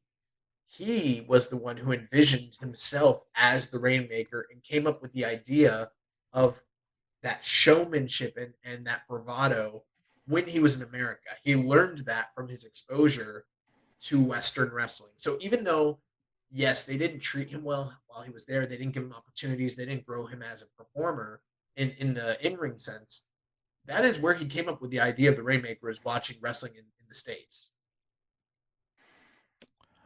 I'm still stuck on him saying Okada was probably equivalent to a Jack Swagger getting the world title in WWE. That's just it's amazing. Yeah, I mean, it makes sense. I remember watching Jack Swagger back then, and I thought he was amazing, but he also probably wasn't ready for that spot when they gave it to him. Right. And Gato also, through the Okada and Tanahashi series, you start learning the booking patterns of Gato. How many times have we talked about a guy winning the world title for the first time and then dropping it after not that many defenses, like a short run? Like, it's right here for us to look at. Yeah, and so that's going to take us towards the last chapter here that we'll cover, which is leading to Wrestle Kingdom 7 Evolution in Tokyo Dome, January 4th, 2013, with Tanahashi as the champion defending against Okada. Josh, do you have any notes on kind of what happened in between Dominion and Wrestle Kingdom 7? Oh, I got no notes, baby. This is all off the dome. You think I have notes in front of me? So after their Dominion meeting, obviously in the next coming months is the G1 Climax, and I think that was going to be a very pivotal moment for young Kazuchika Okada. During that tournament, Tanahashi and Okada were kept in separate blocks. I can't recall which blocks specifically, but Tanahashi does very, very well in the tournament. He eats a couple losses. Ultimately, he ends up dropping a block final to Carl Anderson, the machine gun, Carl Anderson, who would live off the notoriety of beating Tanahashi to go to the G1 finals for the rest of his career. And in the opposite block, Okada would defeat his stablemate and leader of his stable, Shinsuke Nakamura, to earn his berth into the finals of the G1. He wins the G1 in his first time out as a rookie, as a returning young lion, and solidified his spot to go to the Tokyo Dome. Now, the interesting thing about this is, prior to him winning the G1, yes, the G1 winner always did get a title shot, but it was never specifically at any particular given place or time. This is the first time that the G1 winner declares that he is going to win or he's going to take his contract and he's going to go to the Tokyo Dome on January 4th to challenge for the title, which when you think about it, we always wonder, August, September, that's a far ways off from January. How are they going to fill the space? Well, this is where they introduced the idea of the briefcase. Wonder where Okada got that idea from.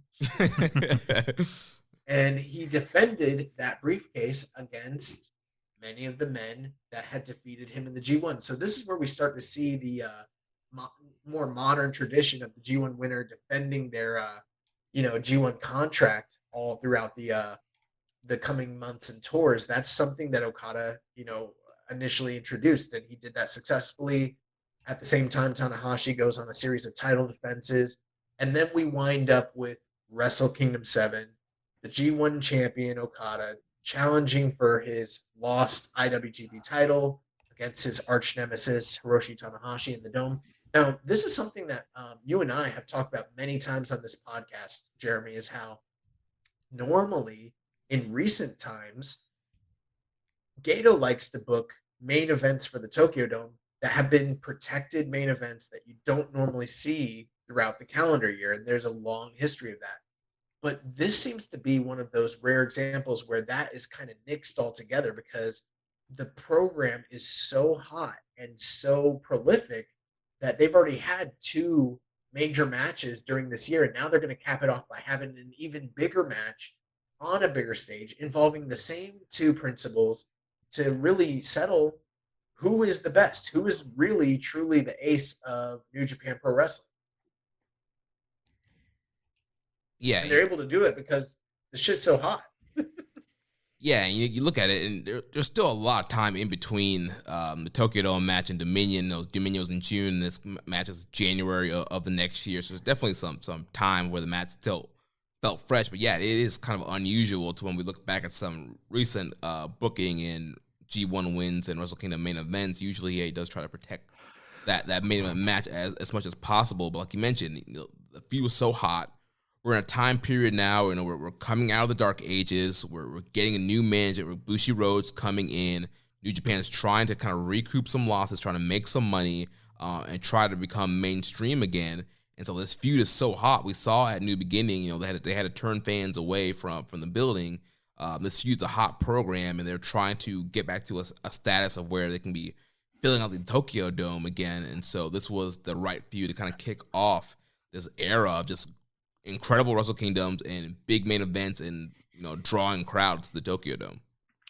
They were constructing the things that we compare things to now in New Japan in the last 5 years. So all is forgiven for them doing quote unquote not protecting a match. They had to build the foundation of the house before they could start inviting guests over. It sounds like a line that a preacher would use. That's big church guy, me. No, it's really good though. One thing to think about too is, Tanahashi, by the time they go into this Tokyo Dome match, he's literally participated in every single Wrestle Kingdom Tokyo Dome event that's already occurred, and he's main evented I think in like 4 or 5 of them up to this point. So if there's anyone who is truly at home, earlier Rich, you talked about during the New Beginning match, you talked about a road team coming and beating you at home. I don't know, that might have fit there, but this is where you really got to talk about the home field advantage for Hiroshi Tanahashi, because the Dome. Yes. He's in the Dome and he's the ace, and the ace don't lose in the Dome, okay? and for Okada, the only experience he's ever had, sure, he's been in G1 finals. Sure, he's won the IWGP title. He's main evented. He's done anniversary shows. He's been to Dominion.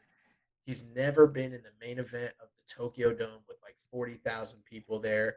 He's never beaten the ace for the title at the top of the card. The only experience he has is wrestling Yoshi-Hashi in an early contest on the card that literally, like I talked about earlier, had crickets. So, this is like we talk about the real test.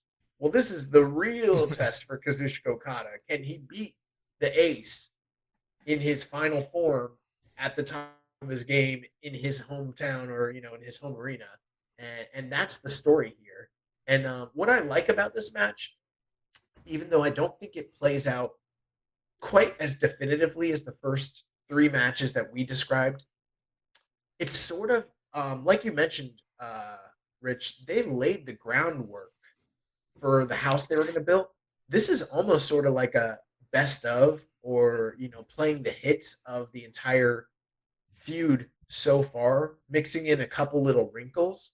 But this is kind of just a rehash of everything they've done throughout the year, and it's like a recap, but it's done on the grand stage. That's kind of what I like about this. I don't know what your guys' thoughts are. Go ahead, Rich. I like it because Okada clearly comes in not the arrogant guy he was before. He is leveled up gear wise. He's leveled up kind of projection wise, but he's coming in with a goal in mind, dead serious. He's been hardened through defeat at this point, and I like this because it's Wrestle Kingdom, and they were establishing like what that Wrestle Kingdom stage would be. Still, this is only the seventh one. Tanahashi has already owned that stage already, but this is Okada's first Dome main event when you think about it, and it's a stark contrast from that guy that damn near was laughed out of the Dome 1 year prior to this, and then 1 year later it's like, oh yeah, it's on. He definitely belongs here, and we're about to get a classic. And they basically put together, they're building on sequences that they already had set up in previous matches, and both guys know each other kind of like the back of their hands at this point. And this is the launch point for this feud to even go to a higher level. Like, we're not going to cover it today, but Invasion Attack is right around the corner, and that's kind of hailed as the chef's kiss of this whole thing. Yeah, there's so much I loved about this Wrestle Kingdom 7 match. Just starting from the entrances, like you mentioned, Josh, about entrances kind of being a big deal. Here we get the the WrestleMania Shawn Michael entrance with them coming down from the sky. This little like a rafter lift thing coming down, kind of big entrance. Tanahashi came out with some musical guest celebrity people. If you actually watch it on the non-New Japan World version, they did a gigantic performance to lead him down from the rafters. Like, it's like this huge production, but it's not on New Japan World for some reason. Gotcha. So yeah, they came out with Tanahashi, big entrance for him. And then Okada, once again, we mentioned it, the game plan, Tanahashi's neck, and I felt he kind of upped the ante here with that. He did the Randy Orton draping DDT, but he did it from the top rope, and the crowd just let out this big gasp when he hit that move on Tanahashi. Then there was a spot where he does the kind of like the camel clutch stretch in the guardrail. He does it right in front of those musical guests that came out with Tanahashi and the commentators. Kind of like, look, this is your guy. This is a guy you came out with. You sing a song for this guy. Like, look at him. And then Okada, he goes for like the ramp, like crossbody or drop kick that he would do in later Wrestle Kingdoms, but Tanahashi was one step ahead of him and countered a sling blade, so that was a big spot on the stage there. I love too, there was like a new setup for Okada's like corner drop kick. Like, Tanahashi had went up to the top, and then they were kind of doing this kind of reversal sequence, and then like out of nowhere, Okada just drop kicked him off the top rope for that signature drop kick spot. And yeah, it was just so many great like spots that were built off of the foundation of the first two matches.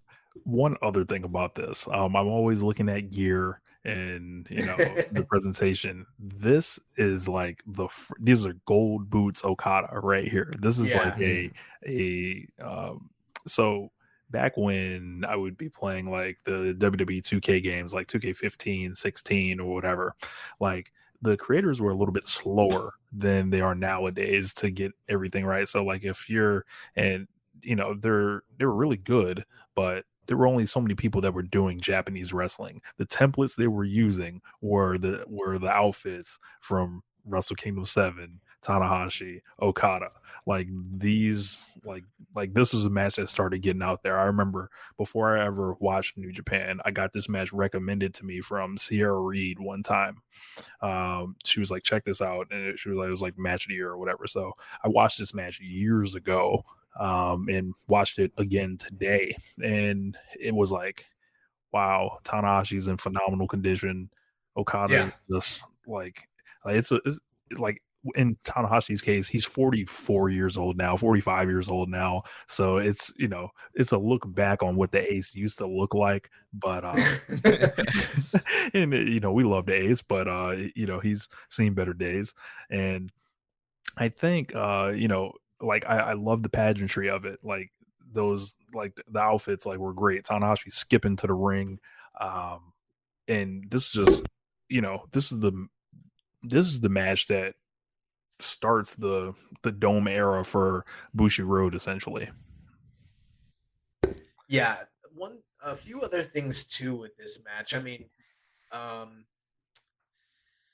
they definitely, like I mentioned, they play the hits, right? So, Tanahashi starts to implement the only strategy that's been proven effective in his encounters with Okada, and that's attacking the leg. And vice versa for Okada, he attacks the neck. So, I mean, that stuff is still playing out, but it's the little things that I start to notice that kind of set this match apart. Like you guys mentioned, Tanahashi skipping to the ring. I don't think in this case that it came off, and maybe I'm just reading more into it than it was, but like in the first match at New Beginning, he's coming off arrogant to me. Like he's coming off like, I don't give a fuck about this guy. Like, we ball. In this match, it doesn't come off like an arrogance. It comes off like a confidence, like, oh, you done fucked up because you're in the dome with the Ace. You're fucking with the Ace in the dome. And like, he's like, do you know where you're at? You're in my house. Like, that's the deal. Josh, you got to do the joint from that movie. Yeah. Do that voice. You're fucking with the Ace. But, and what makes that so great is Okada coming down just stone-faced, very, very grim looking when he comes down. And then when he gets to the ring, he tries to do the Rainmaker pose, and he tries to show senses of bravado throughout the match. But if you pay attention, he doesn't seem confident. And I don't think it's because in reality Okada is so overwhelmed by the environment. Maybe he was. I think it's that he's tapping into the character and the fact that the character is not ready for the stage yet. And that in comparison to Tanahashi's experience, that Tanahashi, I've been here. This is my 7th time here. This is just your first time here. And he tries to play that he's bold, but Tanahashi sees right through it. Tanahashi's like, nope. This is what a Tokyo Dome pose looks like. and think about it. Like the last time he was in the Dome, he stank the shit out. Right. Mm-hmm. And like you said, we're not going to get to it, but like these guys would have 2 other Tokyo Dome matches, but we wouldn't get to that till Wrestle Kingdom 9. So by the time Okada returns to the Dome in Wrestle Kingdom 8 and he loses this match, he does have something to prove the next year. Can he win in the big building on the big stage? Because on this night, he's not able to. And regardless of the fact that he's this prodigy, regardless of the fact that he earned this, he didn't come out and just demand for the title shot like a brat and he wasn't undeserving of it. He won the G1. He proved that he's one of the best guys in the world, but he still can't beat the Ace in the Dome yet. And, in other companies, they would tell this story so that on the 3rd bout, they would have the young up-and-comer who's challenging, they'd have him lose, and then he'd go off and he'd get pushed down the card and then never come back up. or this would be the place where they finally, quote-unquote, coronate him and crown him and give him his run. But New Japan's a little smarter than that, especially with Gato's booking. Like, they're delaying the, we're not going to get that delayed. We're not going to get that that full coronation for like literally another 3 years. And probably no one at the time could see that it was going to play out that way, but that's what's going to happen. And to see Tanahashi go out there and like just school this guy on the main stage, like it's really awesome, because that's the big part of the story is like, can Okada hang with him at the tip top stage at New Japan's WrestleMania? And the answer is no. On this night, no. As great as he is, he's still not there yet. Yeah, some notes are here from Dave from The Observer. He says the road to Tokyo Dome had big shows of Tanahashi defending on top and Okada defending his contendership and dome title shot in singles matches underneath. Throughout the big show run since August, it was clear what the ultimate match was. Both men continued to win on big shows to where the match done twice before in the last year became not just your WrestleMania main event, but your special dream match that elevated the event. There are two schools of thought. It was Tanahashi on top, who built business and who was a star who people were paying to see on top. Business is still growing, so why make the change? The flip side is Tanahashi is made and established, and there are no new big challengers on the horizon, particularly having knocked Shibata off earlier in the show. With Okada, you have several matches they didn't get to on the last run, and there's probably money in Tanahashi having that long chase before he gets a shot and wins it back. But Tanahashi won a classic main event that went 33-34, starting at the 4-hour mark of the show. That tore the house down. To me, since the match built on spots from the previous two matches, it was very slightly exceeded them and was a genuine match of the year candidate. Yet it could be argued it wasn't even the best match, with a sensational three-way where Prince Devitt retained the IWGP Junior title over former champions Low-Ki and Kota Ibushi, and the Nakamura versus Sakuraba IC title bout. They all tore the house down, and all I had 5 4-star or better matches, and what made them is every one of those matches was completely different than the other.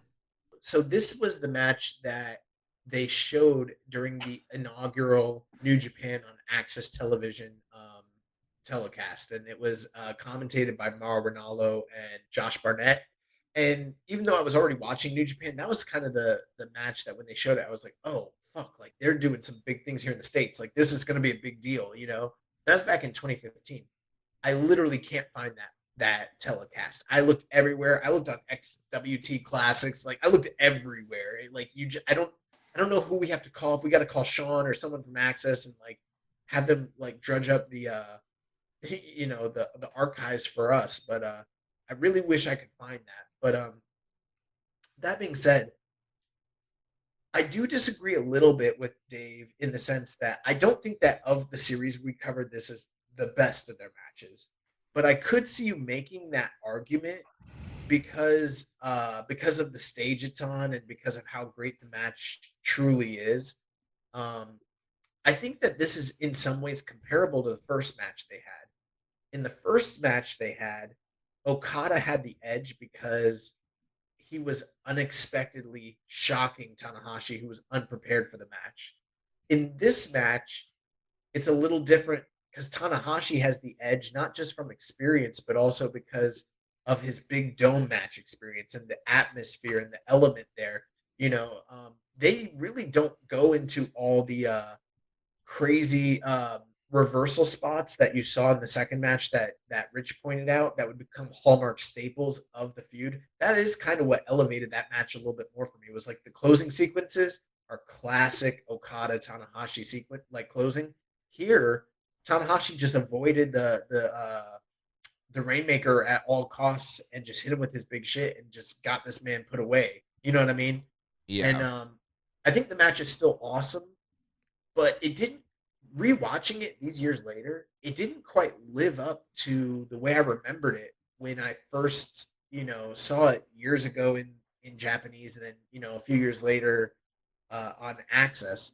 But that might also speak to how far wrestling has come, because at the time they called this like a 4 3/4 almost 5-star match, and now I watch it and I'm like, it's still really great, but like it's like a 4 1/4, 4.5 maybe star match. And maybe that's because I think the craft has just even been further excelled based off of matches like this in the forefront, and this whole renaissance that they've had.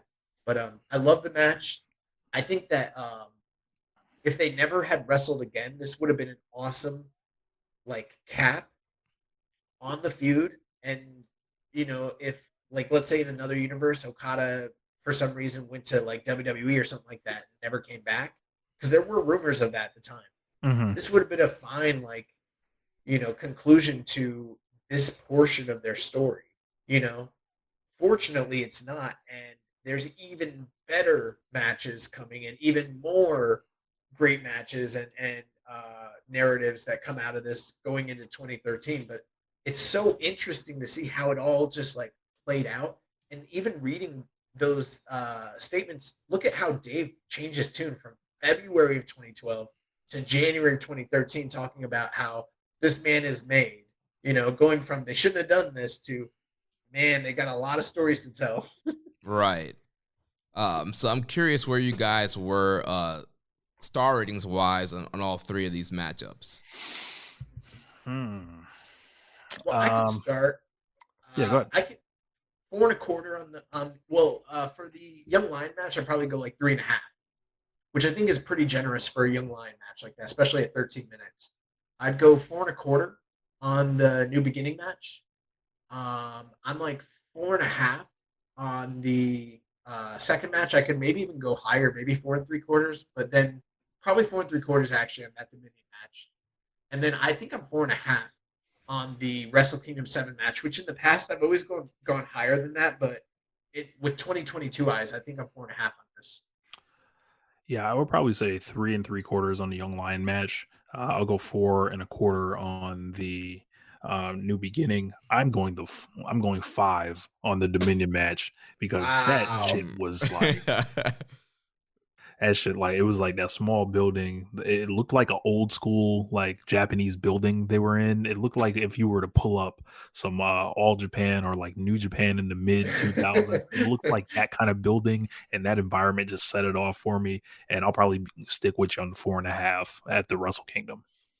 Yeah. Wow. So for me, I'm 3.5 on the Young Lion match. I am also 4.25 on the New Beginning match. I'm 4.75 on the Dominion match. That I'm also 4.75 on the Wrestle Kingdom 7 match. Mark. They're in the dome, man. You get an extra quarter star just for being in the main event of the dome. That's funny. That is funny. Oh man. Well, we had a couple questions here on Okada and Tanahashi. So first from Rambo and Slam Pig says, what key lessons do you think Okada took from working with Tanahashi at that formative point in his career? Ooh, that's a tough question. I mean, well, one of the things I would say is like, as great as Okada is, and I'm not going to say he got carried, quote unquote, or he didn't hold his own, but he is still, relatively speaking, green compared to the type of performer that he becomes later on in his career, a guy that can lead anybody to a classic match. I don't know that Okada's quite that at this time. It's pretty clear to me watching these matches that Tanahashi's the guy leading almost everything in those matches. You know what I mean? Mm-hmm. And so, I mean, I don't know what lessons specifically he took from it, but I mean, how could you, working in those 3 big spots in your first year as a main eventer, working with the best main eventer in the history of the company, not grow, learn, and absorb everything that he's imparting into you, even just by osmosis from being in the ring with him? You know what I mean?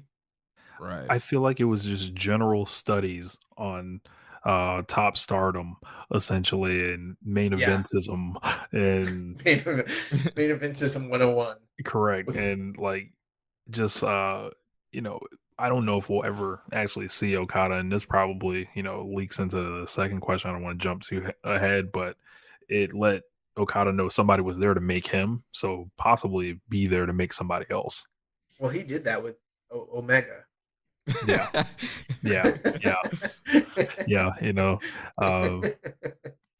I was gonna try to not bring up Kenny this whole show, but I don't think it's quite the same thing, honestly. Yeah, I think that's more of a once in a lifetime. Hold on, why these people came together that were at the top of their games and just had never faced off before.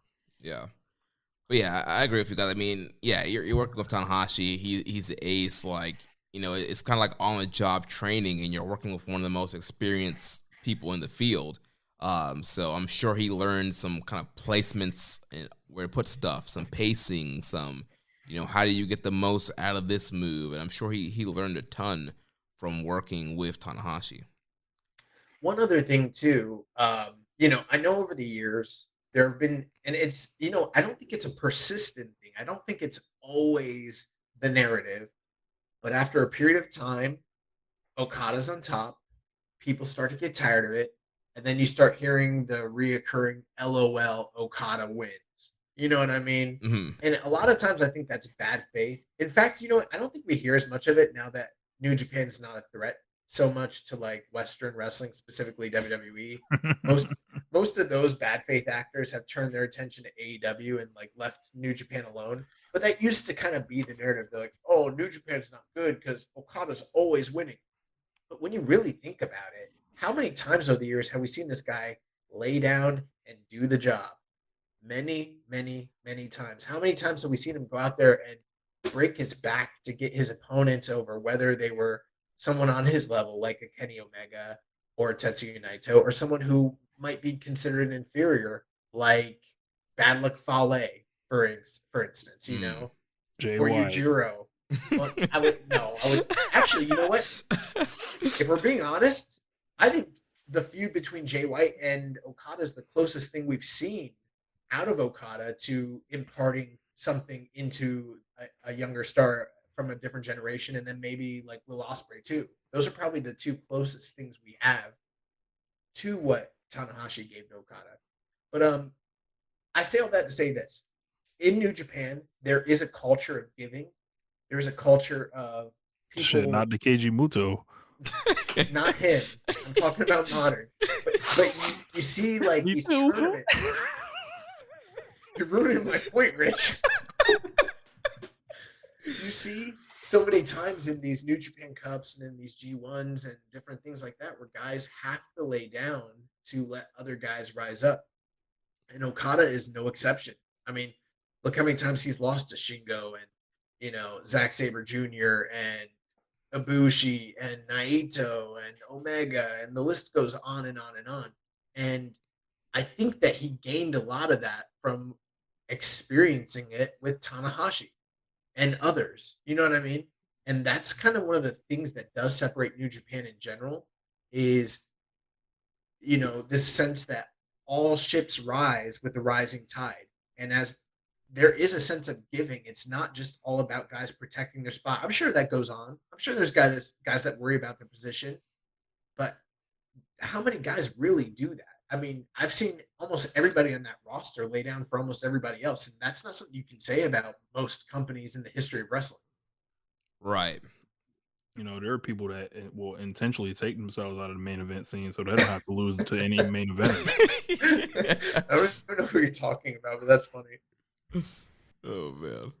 Think real long and real hard. Oh, Cody. So, Rambone's second question, he says, do you see Okada playing a Tanahashi role in a parallel feud for a wrestler from the younger generation in the near future? Or is it too soon for that? If so, who? Well, I think that's something that a lot of people are hoping for, you know?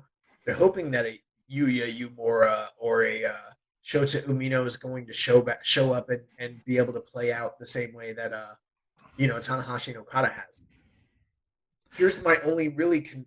well, there's two things with that I find concerning. Number one, are we just getting into a rut now where we're just rehashing old stories and not like changing it up and creating fresh new narratives and exciting, you know, outcomes? You know, at that point, it's just a tribute show, and I don't think that's what New Japan should be. I don't think it should just be, you know, the merry-go-round where with Gato's structured booking, we already have too much stuff that's you know, expected. It wouldn't be a good idea to just do the same stories he did a decade ago. But the other thing, too, is even if you wanted to do a version of that, do we have an Okada sitting out there in Mexico or sitting out there in LA or sitting out there in Europe who can come in and I mean, how many guys could have actually done this and fit the shoes? You know, there's very few people. like I love you more. Like I loved him, years back on the show, voting for him for best young lion and stuff like that. But like, You're the reason Narita didn't win.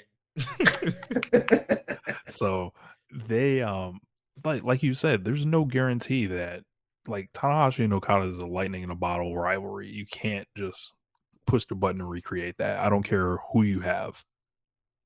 Right, and I know Yumura, it does seem like they want to groom him for that position. His last match was with Okada, and after the match, Okada gave him that big drop kick to send him off, so there's definitely a story that can be played out with Yumura coming back to gun down Okada and kind of get revenge for that drop kick, and maybe we can do a little bit different. But again, Yumura, he's just on excursion. He has a lot to learn. He has a lot to grow. I don't know if he, looking at Okada's Young Lion match, I didn't see the stuff that we saw there that we saw in Yumura's Young Lion match. And Yumura is awesome, and he's doing great on excursion so far. But I don't think he has all it put together like Okada did in his Young Lion stage.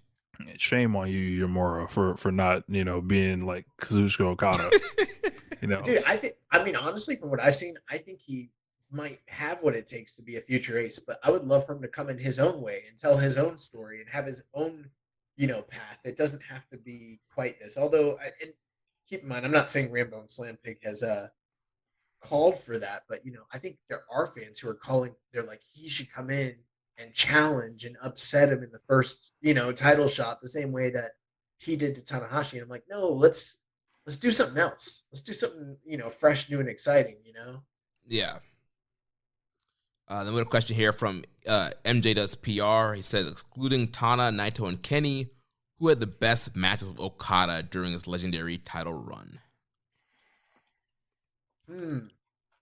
So no Tanahashi, no Naito, and no Kenny Omega. Who had the best matches with Okada overall? Yeah.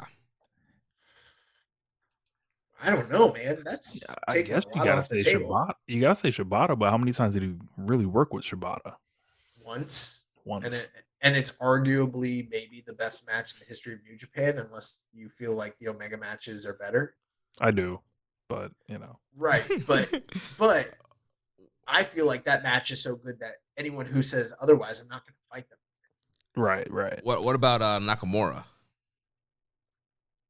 They had two really, really, really good matches, so that is possible. It's probably Ibushi if you really think about it. Oh yeah. It's probably Ibushi. And I bet you he probably meant to exclude him too to make the question harder, but forgot to, and that was his undoing because I think Ibushi's the right answer. There's somebody that's been yelling Kota Ibushi for like 30 seconds now. So whoever you are, I'm looking at you. There could be an argument for Ishii or Will as well. Yeah. But how many times did Will ever really challenge him for the belt though? Was this his first like real challenge for the belt? This is their first title match. I believe. Yeah. Right. I would think so. Everything else was when he was a junior or during a G1. Right. Well, the Wrestle Kingdom 15 was just non-title. It was non-title. Yeah. So this is the only title match they've ever had. Yeah. So I don't know. Some people might like those Sonata matches, but I don't know. Oh yeah, I wouldn't even listen to that noise like at all. Yeah. Some people probably like the Suzuki matches a lot too, but and I like them, but I'm not as high on those as everyone else is. Of course, there is AJ Styles. Yeah, that's a good one. That's another one, but yeah, I think for my money, I'd probably take based off the strength of that one Wrestle Kingdom match they had, probably Ibushi. Yeah. I'm taking Kota Ibushi. Well, guys, that's going to wrap up our discussion, celebration of the Rainmaker Shock and looking back at the rivalry, the beginning part of the rivalry of Tanahashi and Okada. There's so much more that we could dive into with this whole rivalry. We'll save that for another. Do you guys have any like quick final just thoughts before we end this little project? Yeah, man. This is it was very interesting to look at it like this because this is essentially a whole chapter with these 4 matches, including the Young Lions match. And it's the foundational feud of New Japan, and this feud has so many other blocks in it. Like, of course, in 2018, you got the belt, the block, and the briefcase. That's a whole different Yes. chapter of this thing. You've got those in between years, like when they're facing each other in the G1, and it's not really a drawing match anymore, but it's still Okada versus Tanahashi at the end of the day. You've got the official like transfer ship of like Tanahashi, losing at Wrestle Kingdom 10. Like there's different ones that I think each one of these things offer something unique. But if you're looking for the earliest version of the story, obviously because it comes first, but you're watching the growth and the decline of greatness. Yeah, I think for me, and you put it very eloquently there, Rich. To understand what makes modern New Japan great, you have to understand the foundational feud between Okada and Tanahashi, and to watch that transference, like you mentioned, of the A ship from one guy to the next. And I don't know that they've always done such a clean transition within this company, of one guy to the next, and told it over subsequent stories of different matches within a feud the way that they did here. Especially, and I know for a fact they never did it on this high a level. The other thing too is like, some feuds, for instance, you talk about your Steamboat Flares, for instance, and those matches are great, but they're all kind of very similar. With Tanahashi and Okada, every outing they had, at least for the first couple years, every match told a different story and had a different feeling and had a different vibe and pace and timing to it.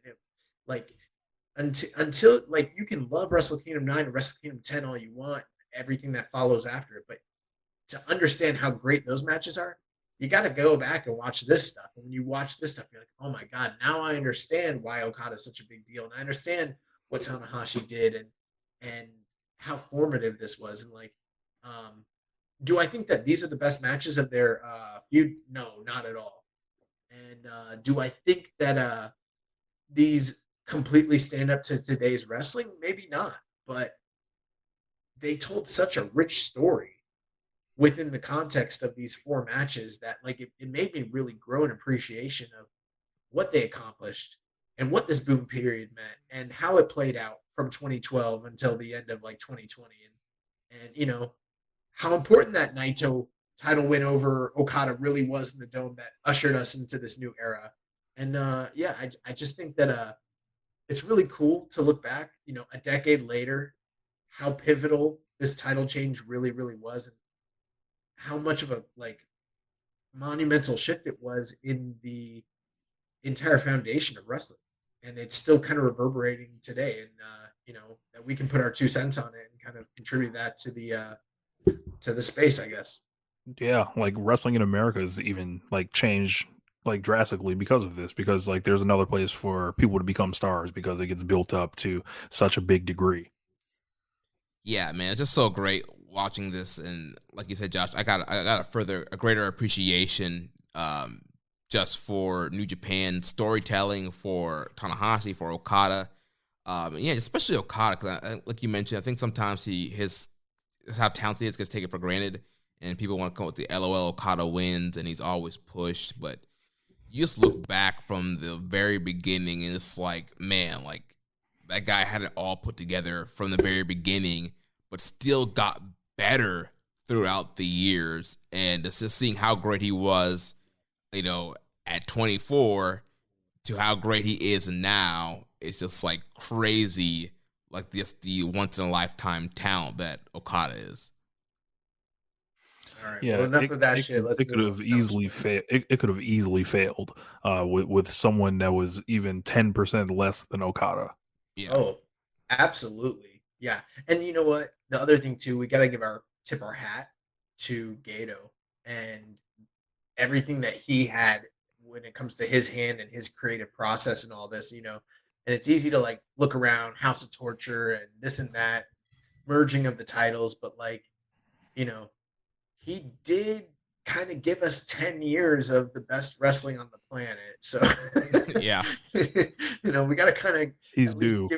give him his due for this shit, you know. Am I still going to go around saying like, you know, let's give Gato a chance? No, you know, but I still want to look back and be like, yo, this guy really like did incredible business and incredible creative, incredible booking. And yeah, it's something special. And if you guys haven't seen these matches, I hope you enjoyed this review, but you need to check them out for yourself because they fucking rule. Well, nice. Rich, you sticking around for the other stuff? No. All right. Well, do you want to give us your plugs or anything? Yeah, give your plugs to our listeners where they can find you online. Sure. You guys can find me here on this network, at Social Suplex Podcast Network, One Nation Radio, where I'm on there talking with my homeboy James Boyd, and we're talking about AEW, big news in wrestling, Stardom, different stuff like that. So if you're trying to scratch the itch on Stardom, you keep hearing the buzz, wondering what's going on, come check us out. Dr. Joshi will help you out and all that. You just find me on Twitter at Rich Latta 32. Pop on YouTube, type in Rich Latta. You can check out some of the music stuff as well.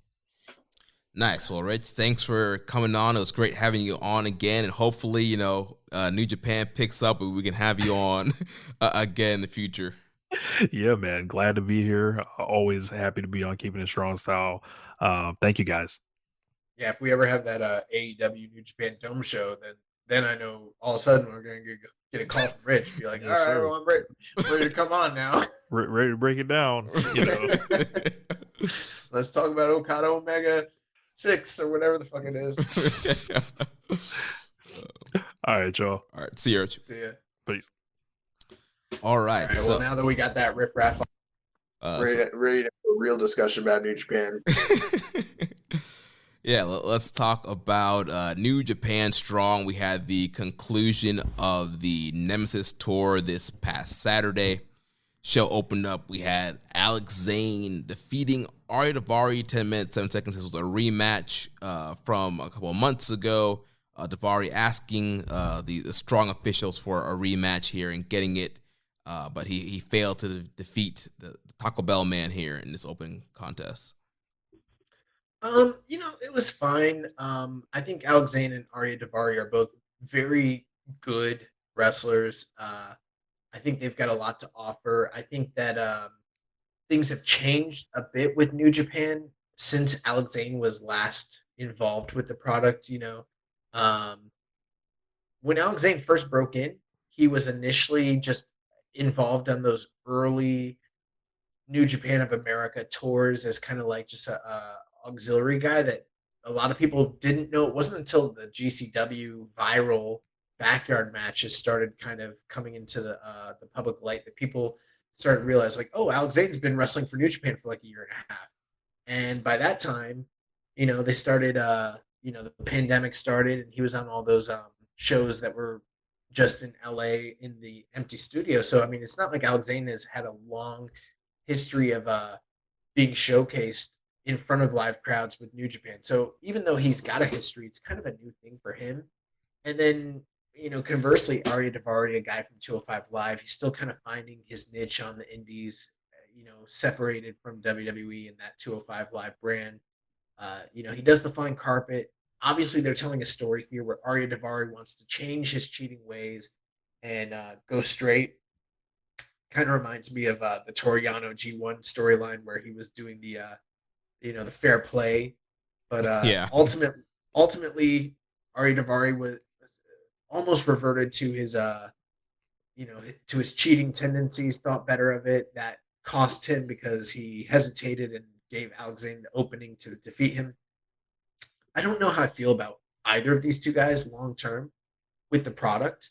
I felt like they both fit better into the early stages of what New Japan Strong was, when you had a lot of junior talent, a lot of high flying, and a lot of, you know, that sort of style. And the whole tone and attitude of New Japan Strong has shifted quite a bit more to kind of more closely aligned to the strong style-esque nature of what New Japan is, especially with Ari Daivari doing the flying carpet ride. I think that's something that might get over in front of smaller crowds with like 1,500 or something like that. But I just don't know that either of these two performers have really created a connection with the New Japan audience, whatever that might be, or really found their niche within the landscape of New Japan Strong. But they're working to figure that out. This was a fine match. I think it's cool that they're doing the story with Ari Daivari.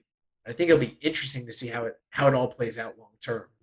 Yeah, he did kind of promo in the backstage comments, apologizing for grabbing the ring bell and going back to his old ways. He's still working on himself. It's not going to happen today. It's not going to happen tomorrow. It's not going to happen next month. It's going to be a process of me changing, and he's asking for patience from the fans, and he apologizes to Alex Zane. And so, yeah, it's an interesting story, but like you, I'm just not sure how Daivari fits stylistically into New Japan Strong. Like you mentioned, New Japan Strong has kind of evolved into more of a, grapple, heavy, hard-hitting, more strong style based type of submission based type of wrestling.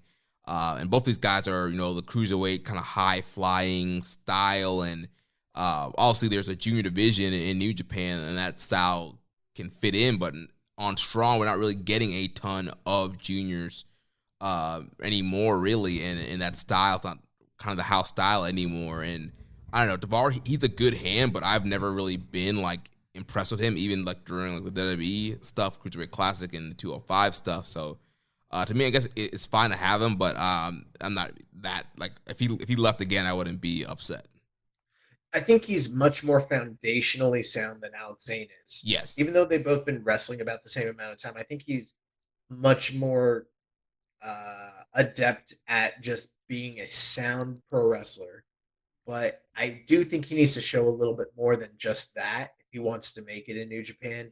He's doing well for what they're giving him, but you want to maximize those opportunities. Obviously, if they're giving him a storyline, that means they do see something in him, similar to like the Barrett Brown situation. And now he's kind of found his character, and for better or for worse, he's aligned with the Stray Dog Army.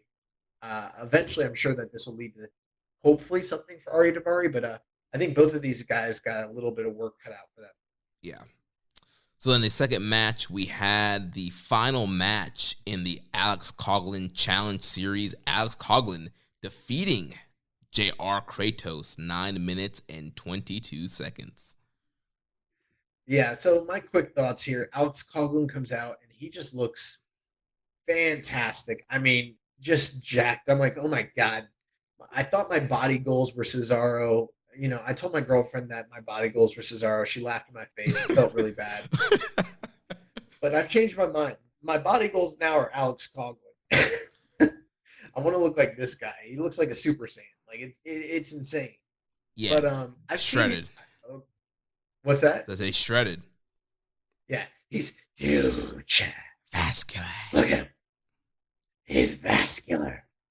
Oh my God, yeah. But Kratos, a guy that he's had a lot of trouble with during his time as a young lion in New Japan. They even had a match on Josh Barnett's Bloodsport last February, I believe, or maybe the February before. I can't remember, but so I've seen him wrestle before, and the match starts fine, but the deal is like Kratos is just eating him alive. I mean, Jared Kratos was fucking him up, and like at one point I was like, dude, Alex Coughlin's not doing so good. And I heard myself and I was like, oh, I don't mean like in the shoot sense, like he's performing like not well. I mean like in the kayfabe sense where he's not doing well in the match. And I was like, this is probably pretty good if they're getting me to speak in the kayfabe tone. Right. Like, oh my God, he's not doing so hot. Jared Kratos is really beating him up.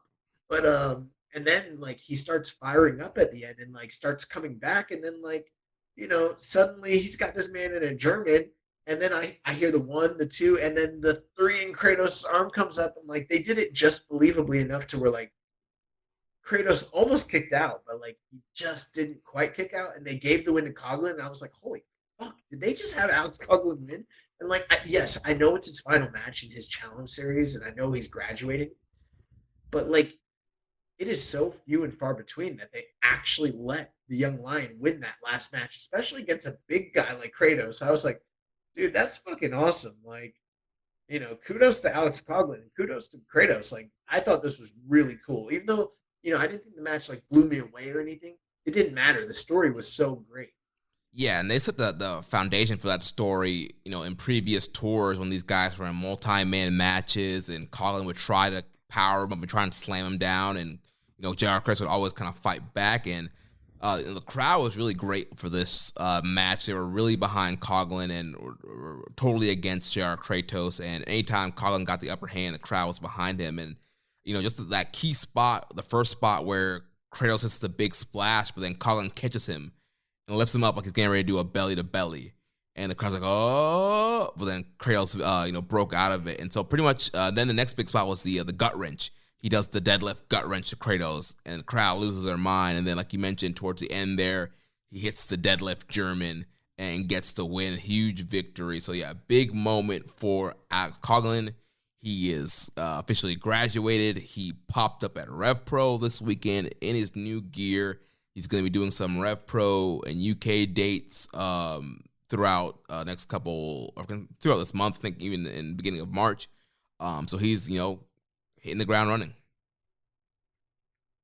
So then our main event, we had the first US of J Open Challenge. Switchblade Jay White, he defeats the Fallen Angel Christopher Daniels, 19 minutes and 7 seconds.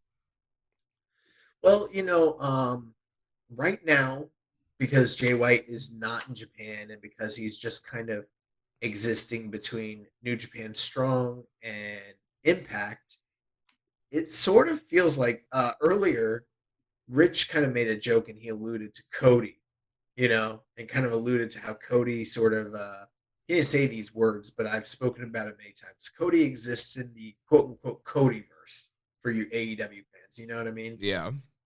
Well, right now, Jay White, obviously he doesn't have the never openweight title. He's not wrestling in Japan, and he's not really, mucking it up with the New Japan Strong lower end guys. He's kind of above that. So he has devised this US of J Open Challenge, which is cool. I mean, we've seen some open challenges over the years that have really been successful. I mean, the John Cena US title challenge in like 2015 was really great. Cody's open challenge just last year or the year before, really awesome.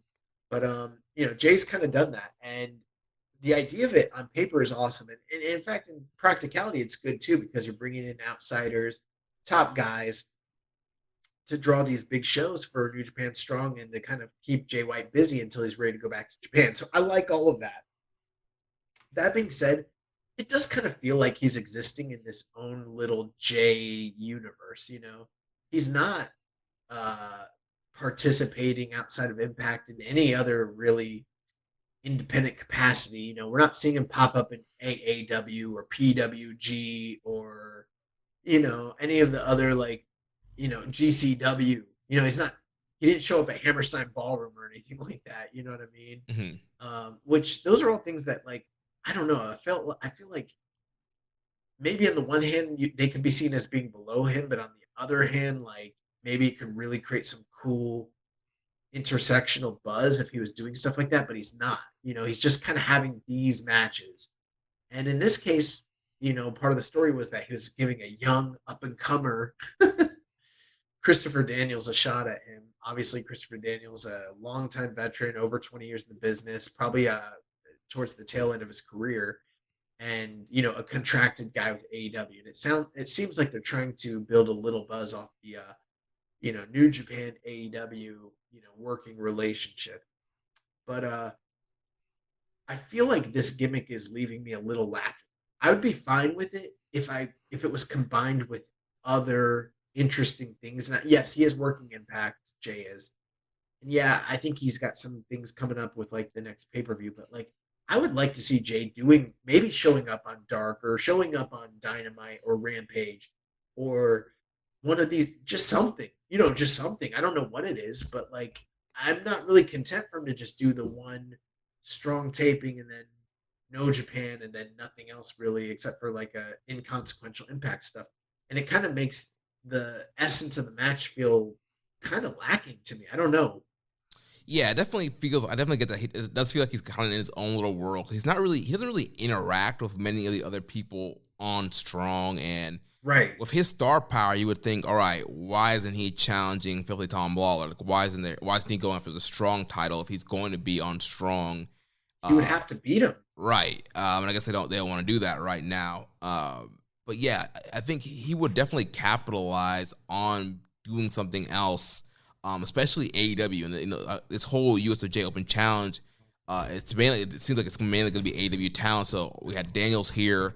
The next one coming up was an AEW guy as well. So he's calling out these AEW guys at the end of this match. He hit the promo. He said, I want somebody else elite, baby, alluding to Adam Cole. But I think it's time that, they add some steam by having Jay show up and attack somebody on AEW programming. Then maybe that leads to the match on Strong, or you do something on Strong that sets up to something on Dynamite to get some more hype. Well, I think that's my problem with it, is that they're trying to build off the idea. Like, he's working a quote-unquote program where AEW needs to be, he's got this open door policy, right? And he's not going to go to them. They need to come to him, and they need to send their best to him. But, like, if we're being very honest, New Japan Strong is not quite the same platform as, say, is, for instance, Mm-hmm. So, I mean, and anybody with 2 eyes and can see that, Strong is great, but it's not quite the same thing. And then it's like, the reality is he did show up on Impact and do that face-off with Kenny Omega. And there's a part of you that's like kind of maybe hoping that throughout this whole saga that it's going to lead to Kenny Omega. But I know deep down, for a matter of fact, it's just not. And then it makes me wonder, why are we doing this to begin with? It's basically to call upon the rabid fandomdom of, a very small niche subsect of New Japan hardcores that don't like AEW, that just want to see him slander them, but then they still pop when the AEW guy shows up and gets beat by Jay White. It just, I don't know, it feels kind of just like too insular. You know what I mean? Right. And I want, if they're gonna have an open door, I want the door to actually be open. I want him to interact with guys. I love Christopher Daniels. Watched him for years. Think he's a great guy. I love some of the other guys that are coming over that he's going to be wrestling. But, like,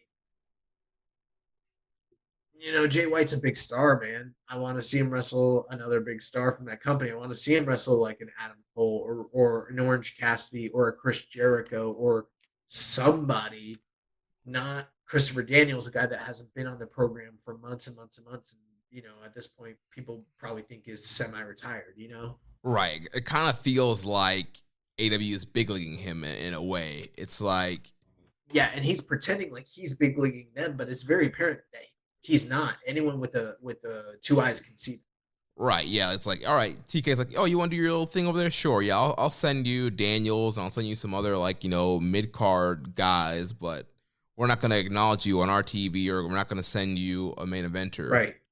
Right. And then at that point, it's like, well, then why are you doing this? And I guess it maybe is semi-beneficial because you're getting Jay White against an outsider, and maybe that's exciting. But for me, it just doesn't move the needle enough. You know what I mean?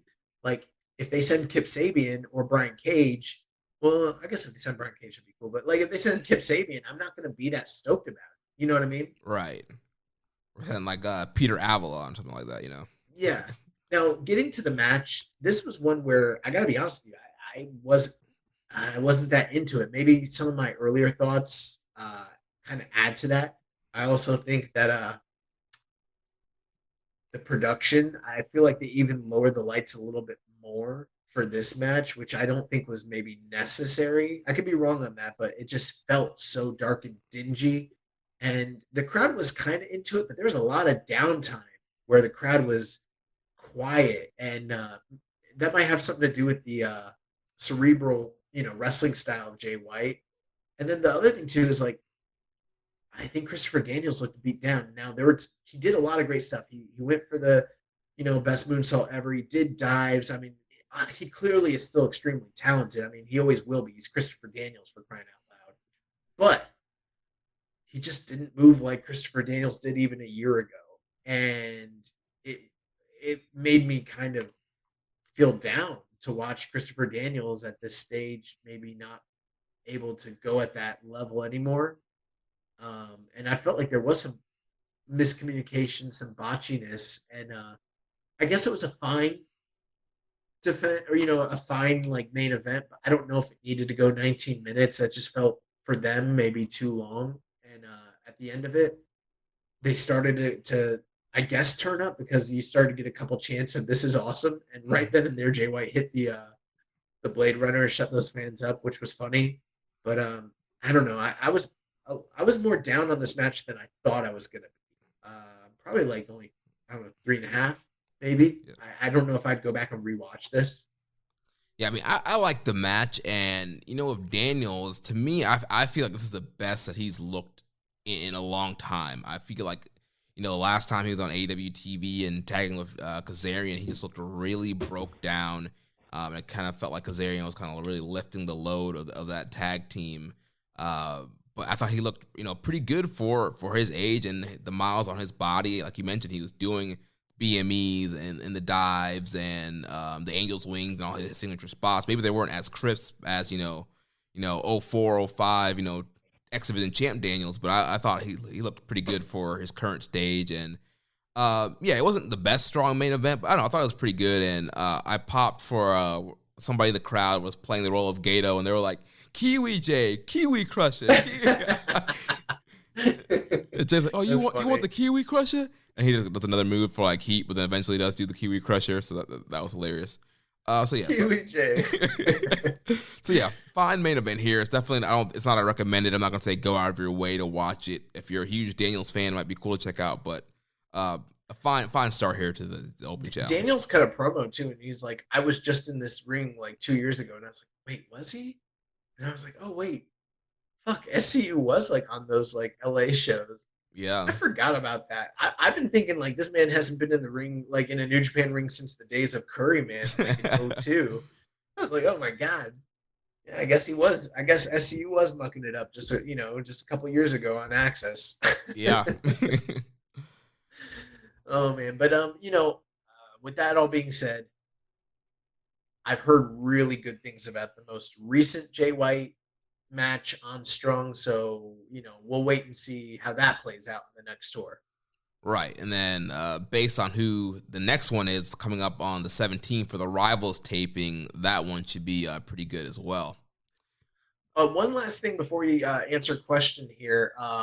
There was an incredible promo by Alex Coughlin post-match. Yes. Talking about his time and thanking the fans and thanking the company and what to expect for the future. And if you haven't heard that post-match promo, I would not do it justice trying to pretend to do the promo. You need to just go. It's very short, but just go listen to it. It's on New Japan World and probably on YouTube.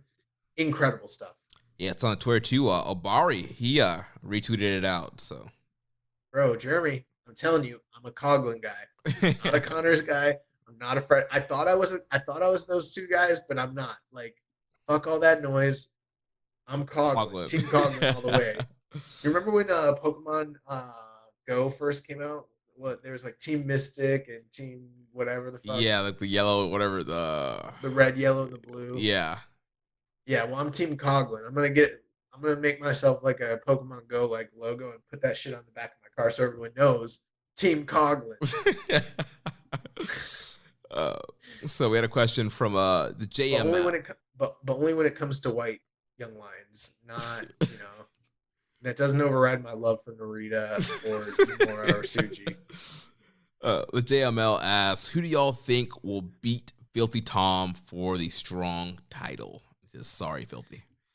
That's a really, really tough question because I feel like there's a few ways you can go. You can do one of these like Noge / LA Dojo guys, and that story seems to be pretty easy to tell. If you want to have like Gabe Kidd or Narita be the guy, sure.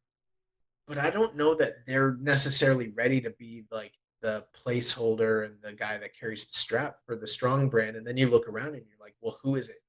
Could they bring in someone from New Japan proper to come feud with him and beat him? That is a possibility. But when I look at New Japan Strong, I'm like, I don't know who there really is on the main roster that is primed and positioned. It feels like maybe it should be Chris Dickinson, maybe. Bro, that's just exactly based on what their I whole was. history. That's exactly what I was thinking about. And I think Like, I don't know that they're gonna do that, but it feels like maybe it should be him.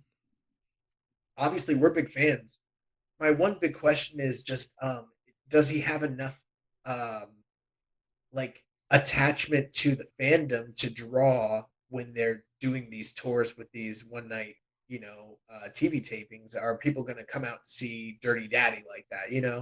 right, I guess it depends on what market it is. In the Philadelphia market, those showdown shows, he was super over on those shows and the Suzuki match, and so I feel like certain markets will definitely get behind Dirty Daddy.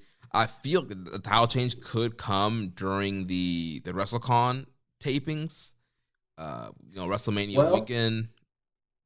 Well, we do know it's not in the news, but I mean, just last weekend, or maybe it is in the news. Chris Dickinson said he's making his return during Joey Janela's spring break, Right? Or whoever spring break it is. So I don't think that's. But here's the thing: I think if you really want to go with him, you gotta heat up the feud and do maybe not a series of matches per se, but like preview matches and a storyline, kind of like what they did with Fred Rosser to really get interest. Mm-hmm. And if you do that, I think you can heat him up enough to do the switch. My other question too, though, is with them going to Axis, do you think that they should maybe try and find a way to get New Japan Strong on that television channel, since the only platform for it is New Japan World? That doesn't seem to be enough to garner like really mainstream attention from the average wrestling fan. Yeah, I think that could be an option, or at least starting out doing some advertising for Strong throughout the Access product. And I know right now they're just showing the exact canned replays, so they're not adding anything in. But come March, where the new stuff is starting, like if I were them, I would definitely be plugging Strong on that show, so that way you have that 100,000 people who are watching Access. If they're not current subscribers, they can hop on and watch Strong. Yeah, I think just to finish the question, I think Chris Dickinson's the guy I'd maybe go with. I mean, he's got the look, he's got the talent. He seems very devoted to this brand. They've already done big main events with him and guys like Narita and Suzuki. He's shown that he has the goods. I think it's just like a matter of pulling the trigger. Right. So next Saturday will be the start of the New Beginning USA tour. So on night one, show will open up with Brody King taking on Yuya Uemura. The middle match will have Leo Rush and Rocky Romero taking on Jarrell Nelson and Royce Isaacs of Team Filthy. Then the main event, big grudge match, blow-off match here. The Wild Rhino Clark Connors will take on TJP of the United Empire. Well, looking forward to that. Other announced tours coming up. So we've got the New Japan New Year's Golden Series. It was on brief hiatus. It looks like it's returning February 7th, 2022. We have an announced card. Wato and Taguchi will be taking on the team of... Is that the main event? Yes, that is the main event. Yeah, okay. I'll go the opposite way. Great Okada will be taking on Yuta Nakashima in opening action. Kosei Fujita and Oiwa will be taking on the LIJ team of Bushi and Hiromu Takahashi. Third match, we got Tiger Mask and Hanma taking on the Bullet Club team of Gedo and Taiji Ishimori. Fourth match, we have Tenkoji, Toriano, and Yuji Nagata versus the team of Suzuki-gun, Doki, Suzuki, Taichi, and Taka Michinoku. Fifth match, we have the Chaos team of Goto, Ishii, Yoshihashi, taking on the House of Torture unit, Dick Togo, Evil, Sho, and Yujiro Takahashi. Semi-main event, Hiroshi Tanahashi, Okada, and Togi Makabe. They'll be teaming up to take on the LIJ trio team of Sanada, Shingo, and Tetsuya Naito. And then the main event, we have Master Wato, Ryosuke Taguchi taking on the tag team of Suzuki-gun, that's El Desperado and Yoshinobu Kanemaru. And are they the junior? Is this a junior tag team title match or no? No, it's a non-title. The champs are still Flying Tiger. Okay, yeah, I couldn't recall who that was. Yeah. So I'm guessing that this is probably. I mean, it seems like Wato and Taguchi are gonna have the next title shots. I can't recall if they're getting a title shot in this. So Wato is facing Despy for the junior title singles match. So that's building up this match. But Flying Tiger, the Bullet Club team.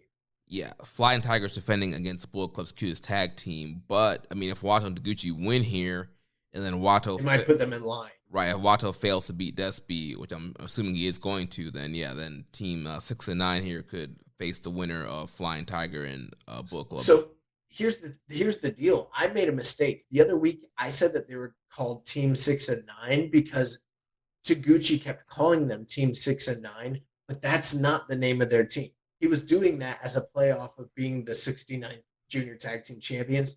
I think they're called 1 and 8. Doesn't that sound more right? I think so, yeah.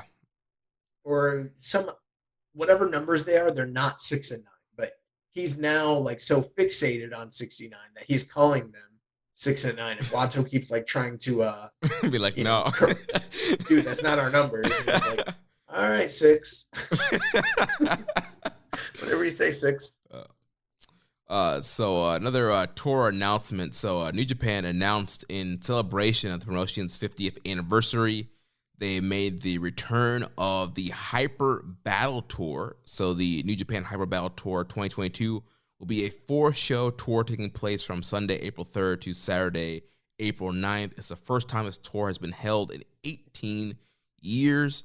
And the following dates and locations for the tour are Sunday, April 3rd at Axe City Hamamatsu in Hamamatsu, Japan. Monday, April 4th in Korakuen Hall in Tokyo. April 7th, Thursday at the Tokuzawa Municipal Gymnasium in Tokuzawa, Japan. And then Saturday, April 9th in Sumo Hall in Tokyo, Japan. Each show will be held in accordance with the COVID-19 policy of the host prefecture. That sounds awesome. Looking forward to that. And it's right in line with our show schedule. So yeah. And lucky us. Lions Roar episode 4 premiered this past weekend. We got a chance to check that out. Jeremy, what were your thoughts just overall briefly on this episode? It looks like we got some questions on it too. Yeah, I thought it was another good episode, and just a lot of what they were doing, like, kind of reminded me so much of, like, my amateur wrestling days and some of the practices, and, like, when the whole, like, one person on the team messes up or some of the team messes up, like, the whole team gets punished, and, like, just, like, the whole tired exercise thing they were doing, and, like, how some guys were, like, lacking, so they had to, like, do extra stuff, like, extra burpees and stuff like that. But, yeah, just kind of more... kind of cool seeing the background, and I love too, like when they were just like wrestling in the grass towards the end there, and like kind of shooting on each other, and like that was kind of a fun thing to kind of remind me of wrestling too, where you kind of sit back and everybody's like wrestling each other in the same space and stuff like that. I like the story too of, I think it was AJ, the guy that they were talking about, and you know, it's one of those cases where he's like, you know, I've learned from this experience that I don't want to be a wrestler, but I maybe want to be a referee, or you know, work in the management side or behind the scenes kind of thing. So that was kind of an interesting twist on what we've seen so far. So yeah, the episode was definitely just like how you described. I did think that, you know, we talked about last week how it seems like they're profiling different guys, and you know, the gentleman, what you said his name was AJ? Yeah. Yeah, he seemed to be also one of the guys that they were complaining about during the episode that was lacking and was having trouble keeping up with the other group. And it was hard to tell who they were talking about at different times, but it seemed like the coaches might have even been like saying like, he doesn't belong here, he's taking shortcuts and stuff like that. Am I wrong? I think it was somebody else, because I felt like, because he was talking about how, you know, he loved the endurance part, like the conditioning part, and I felt like he, like during the conditioning stuff, like he was like right up there and was doing well. I think it might have been the bigger, I'm not sure if he's Samoan or Tongan guy, I think was one of the guys they were talking about. See, I was misunderstanding. I thought that like they were showing where he thought that things were going well, and the coaches were like, "Dude, this guy sucks." Unless maybe But I missed it. Maybe it is that. yeah, well, that this is what happens when you watch the show while you're in the middle of doing financial work. But um, at the same time, though, I like the show. I like that they're showing other aspects of the story. It's not just guys making their dreams come true and all that. They're showing the hardships. They're showing the physicality of what they go through, and also what the coaches really put them through. And I mean, like, I'm like, damn, dude, like this is crazy. And if it, they're saying it doesn't even compare to what they do in Japan. So I'm like, fuck. Yeah. I think it's gonna be interesting to see like who stays and how everything shapes up, as the episodes go on. But I thought it was a really good episode just to kind of showcase how difficult the life they live is and everything they sacrifice and how seriously they take the craft, these coaches.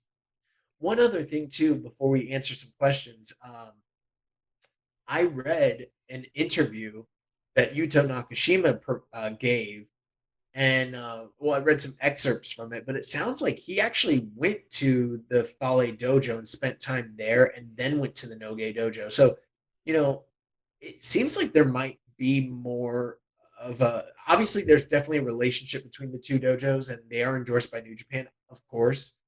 But up to now, we haven't heard too much about anybody that's in the dojo having gone to Fale's. But it seems like, based on what I read, that Yuto Nakashima might have started there. Might have been sent by New Japan to go to like initially start out in Fale's dojo. That's interesting. I hadn't seen that interview, but yeah, that's pretty cool that happened. Maybe we'll see more of that. They tweeted it out.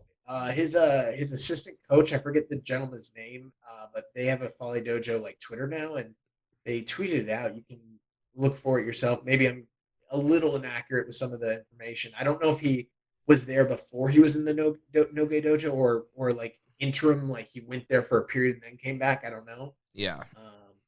But he definitely spent time there. So I'm like, this relationship's a lot stronger than maybe we had thought it was initially or even knew of. Right. Reddit user PCA91 has a couple questions here about Lions Roar and the New Zealand Dojo. First of all, when do you think we will see some of the young lions from the New Zealand Dojo in New Japan proper? I personally would love another Young Lions Cup so we get the Noge, LA, and New Zealand Dojo young boys battling it out.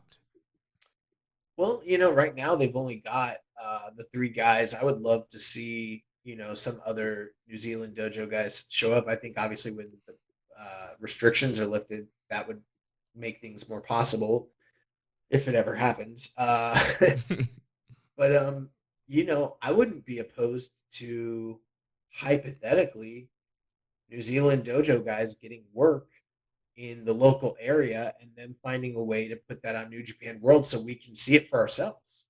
Yeah, which I think plays into his next question, where he says, secondly, with the current border restrictions in Japan, they're closed until the end of February. Do you think we could see something like NJPW Strong using the talent pool they have in the Oceanic, Australia, and New Zealand region?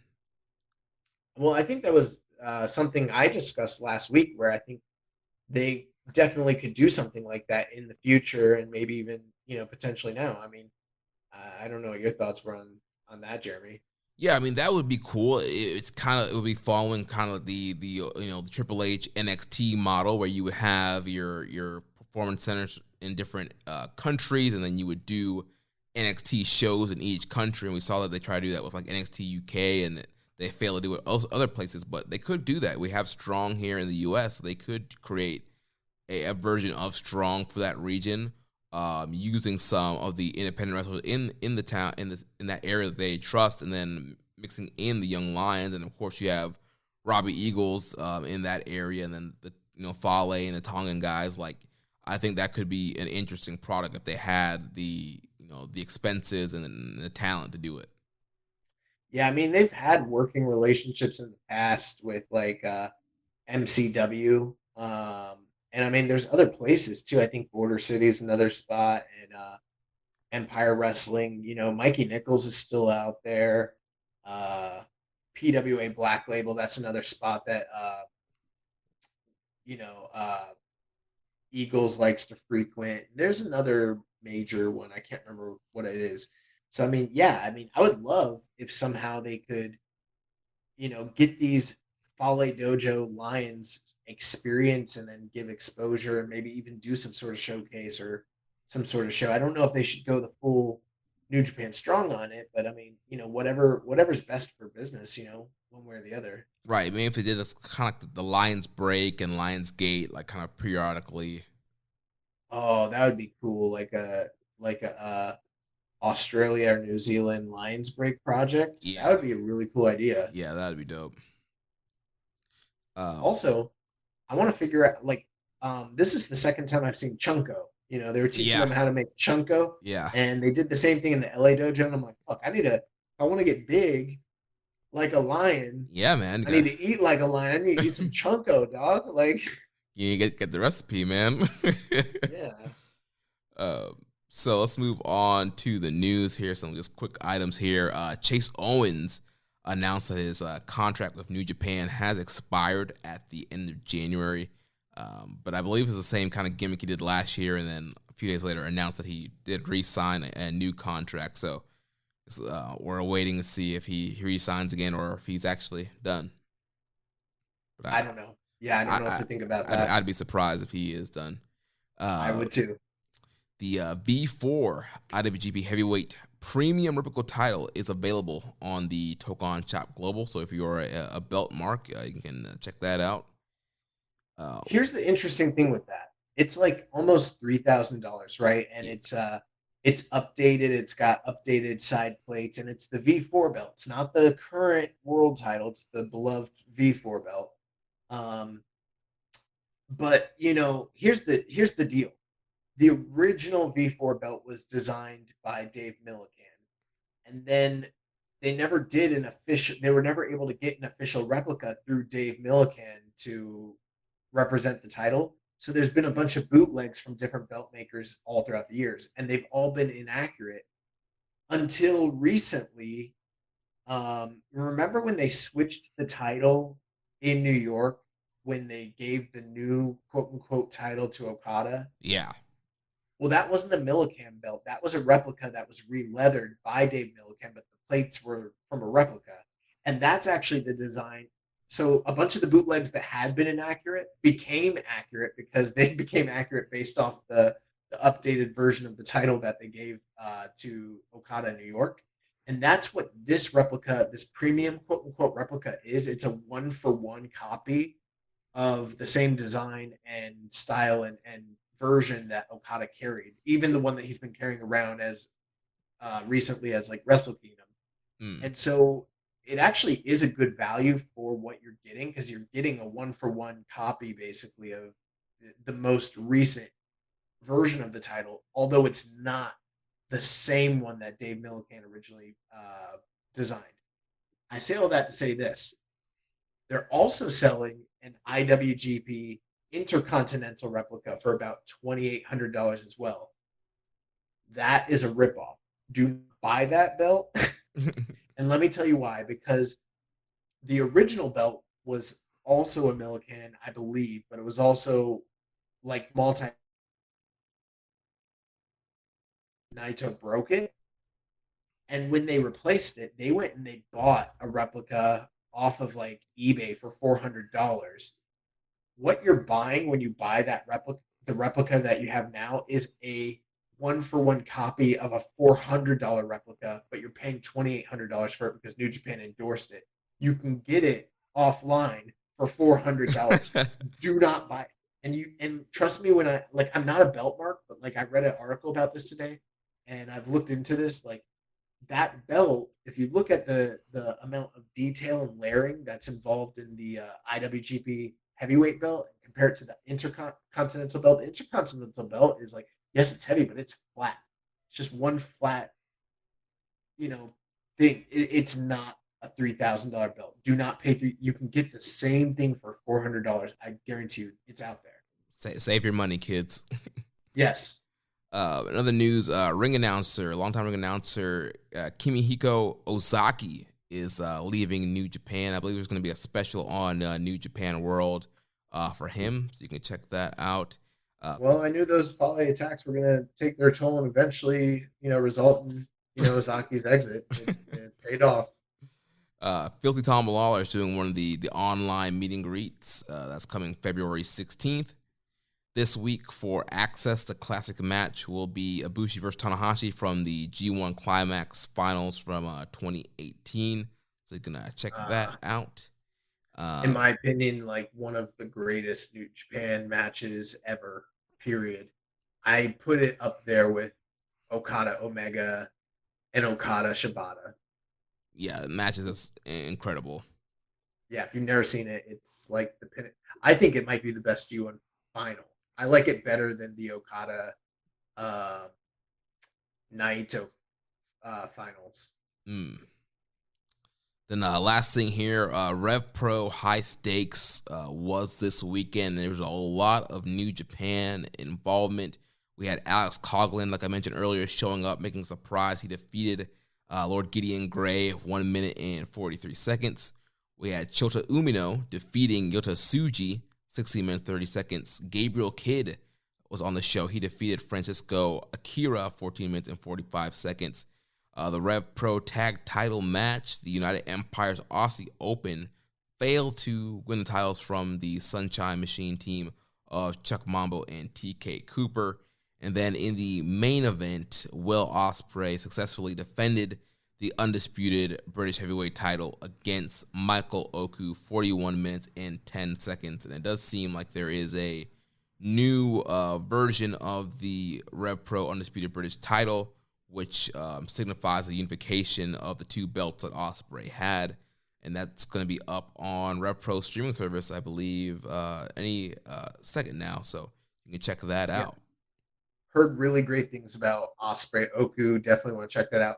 For the record, Jeremy, Aussie Open matches, I'm not considering them for excursion match of the year, even though they are technically part of the United Empire. They have not even wrestled in the company yet. Right. I just figured, I thought they were going to win the titles for sure, just based off the whole United Empire push, but. Oh, absolutely. And I'm fine with us covering the news. I just want to make it very clear. They are not excursion match of the year eligible as of yet. Let's run through these quick questions here and then get to recommended match of the week. So first, front of the show, Dan Coffin says, how disappointed were you guys when the Forbidden Door remained closed and no one from NJPW was in the Royal Rumble? I'm not nearly as disappointed as I was from just having to have watched those Royal Rumbles. Those were like literally two of the worst Rumbles that have ever existed. So yeah, I guess I'm glad. Oh, let me put it to you this way. I would watch the Rambo from this year over both Rumbles any day. Oh, definitely. Normally, I would never say that. Yeah, these Rumbles. I mean, the whole pay-per-view was just a rough show, especially the Rumbles. Grunty Dodd says, who was more successful in achieving their goals, Frankie Kazarian as the Elite Hunter or Yoshitatsu and his Hunter Club? They're the same. When I think Frankie Kazarian, I think Yoshitatsu, just two failed hunters that were unable to take out anybody from either stable that they claim to be hunting. If you're a wrestler and anyone gives you the hunter gimmick and it's not Hunter Hearst Helmsley, you probably shouldn't take it because it's not going to work out for you. Right, yeah, because both these guys failed in hunting who they were hunting, so yeah, they're both the same. Josh number 2 says, if you were to make a NJPW Royal Rumble, who would you use and who would win? This is an interesting question because earlier today, shout out to Sir Sam. He's a member of our podcast network, done some write-ups. He's also done work with Jeremy for prediction columns, things like that. And he also is the host of the All Elite Wrestling Match Guide, which is a really cool new show that we've added just recently. He did a tweet or like a Twitter thread. I don't tweet, so I don't know what you call the shit, but he did a Twitter thread where there was a fantasy AEW Royal Rumble, and he did it through a randomized generator and generated the different people that were coming out. And as they came out, hypothetically, he was able to like add gifts and add storylines and just kind of book out a a Royal Rumble just using AEW people.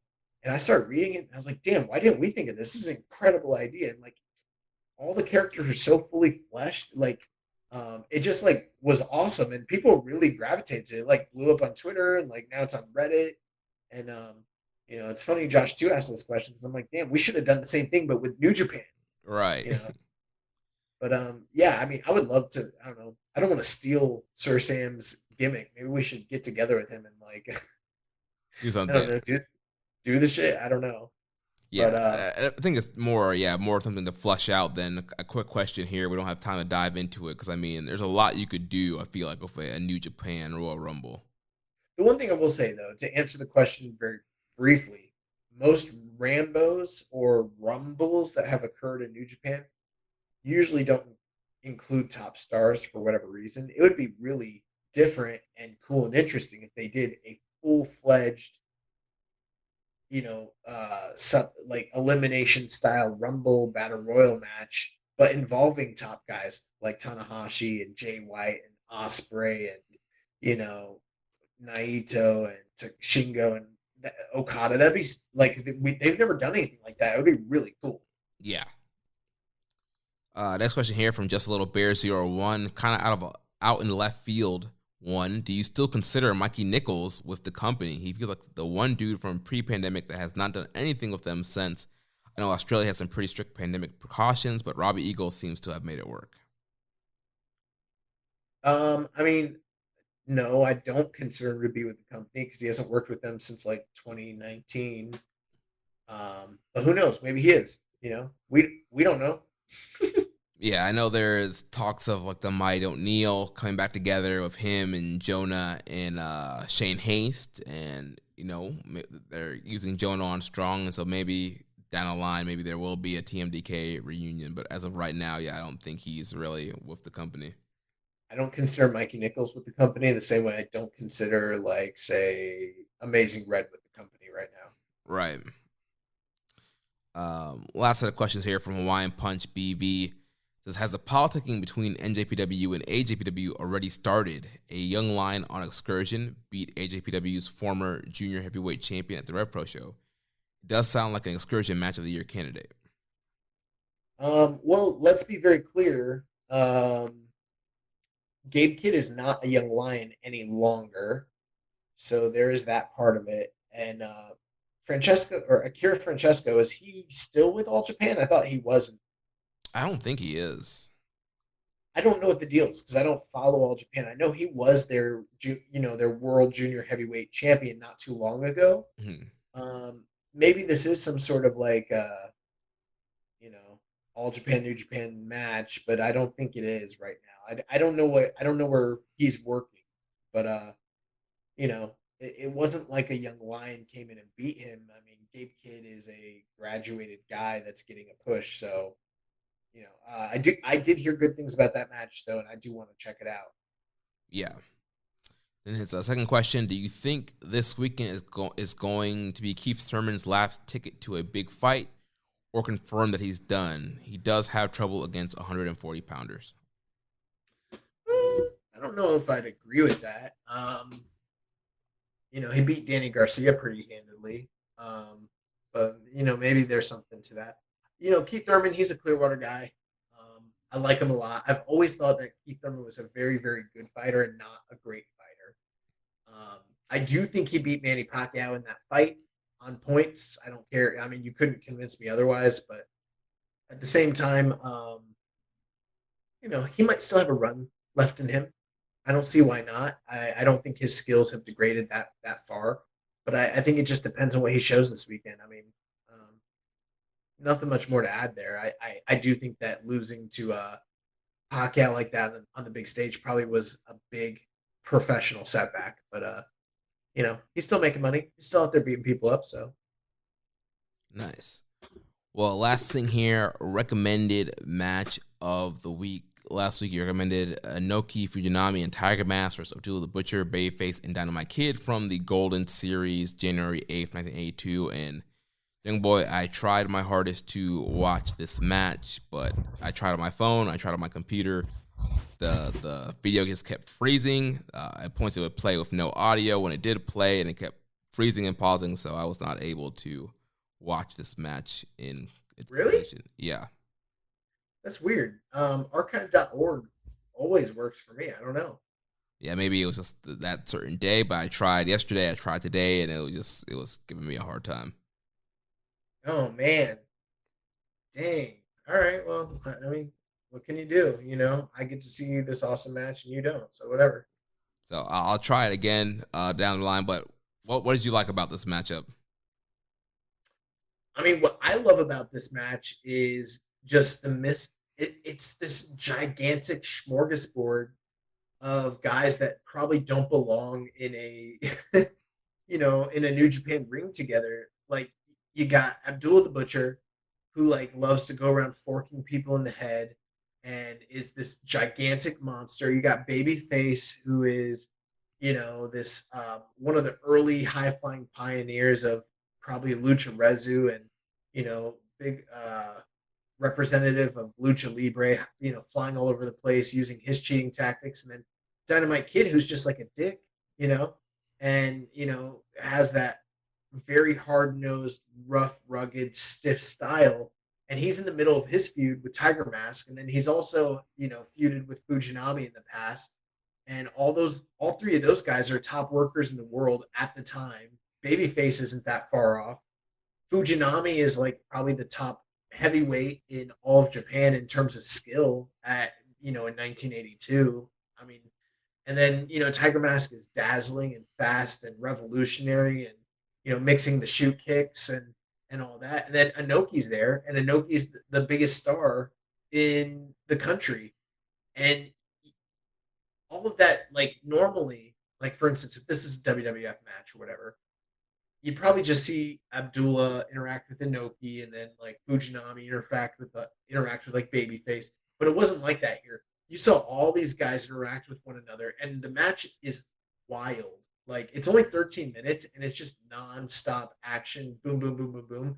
And they're telling a story where it's like Inoki, Fujinami, and Tiger Mask, the top 3 domestic stars in the whole company, who have the most like sympathy and heat behind them, fending off 3 foreign heels who are dastardly, who are like just rule breakers, who are cheaters, and that have very divergent styles.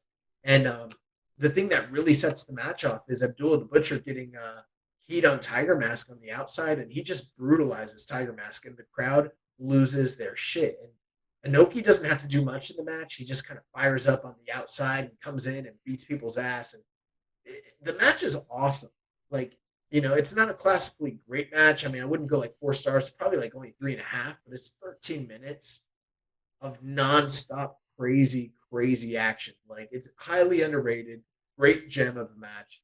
A lot of people talk about 80s wrestling being slow. This is anything but slow. I mean, this is like the predecessor to high-paced, indie style wrestling, or like what we see in Dragon Gate, shit like that. It's really cool.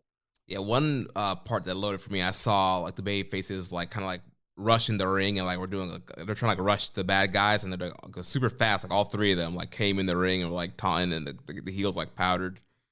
Yeah, and that's the other thing. The crowd is so into this match. Like, even though it does end on a fuck match, it's the baby faces win 2-1. I think one of the I think the final fall is like a disqualification or whatever, but like the way it plays out, the crowd doesn't care. They're so into it because they're seeing Inoki, Fujinami, and Tiger Mask team together against these monster foreign heels. So it's really great. Nice. My pick for recommended match of the week is Kazuchika Okada versus Tetsuya Naito from the 40th anniversary show. Okada's first defense in his first IWGP title reign. Picked that since we just reviewed the Rainmaker Shock, and that was the first defense from that. And then plus we have Okada defending against Naito coming up here in this year's Golden Year Series. So figured that'd be a good match for us all to watch and to get ready for the upcoming title match. Yeah, one interesting thing with that, Okada's debut match in New Japan was against Tetsuya Naito as Young Lions, and Okada lost to Naito.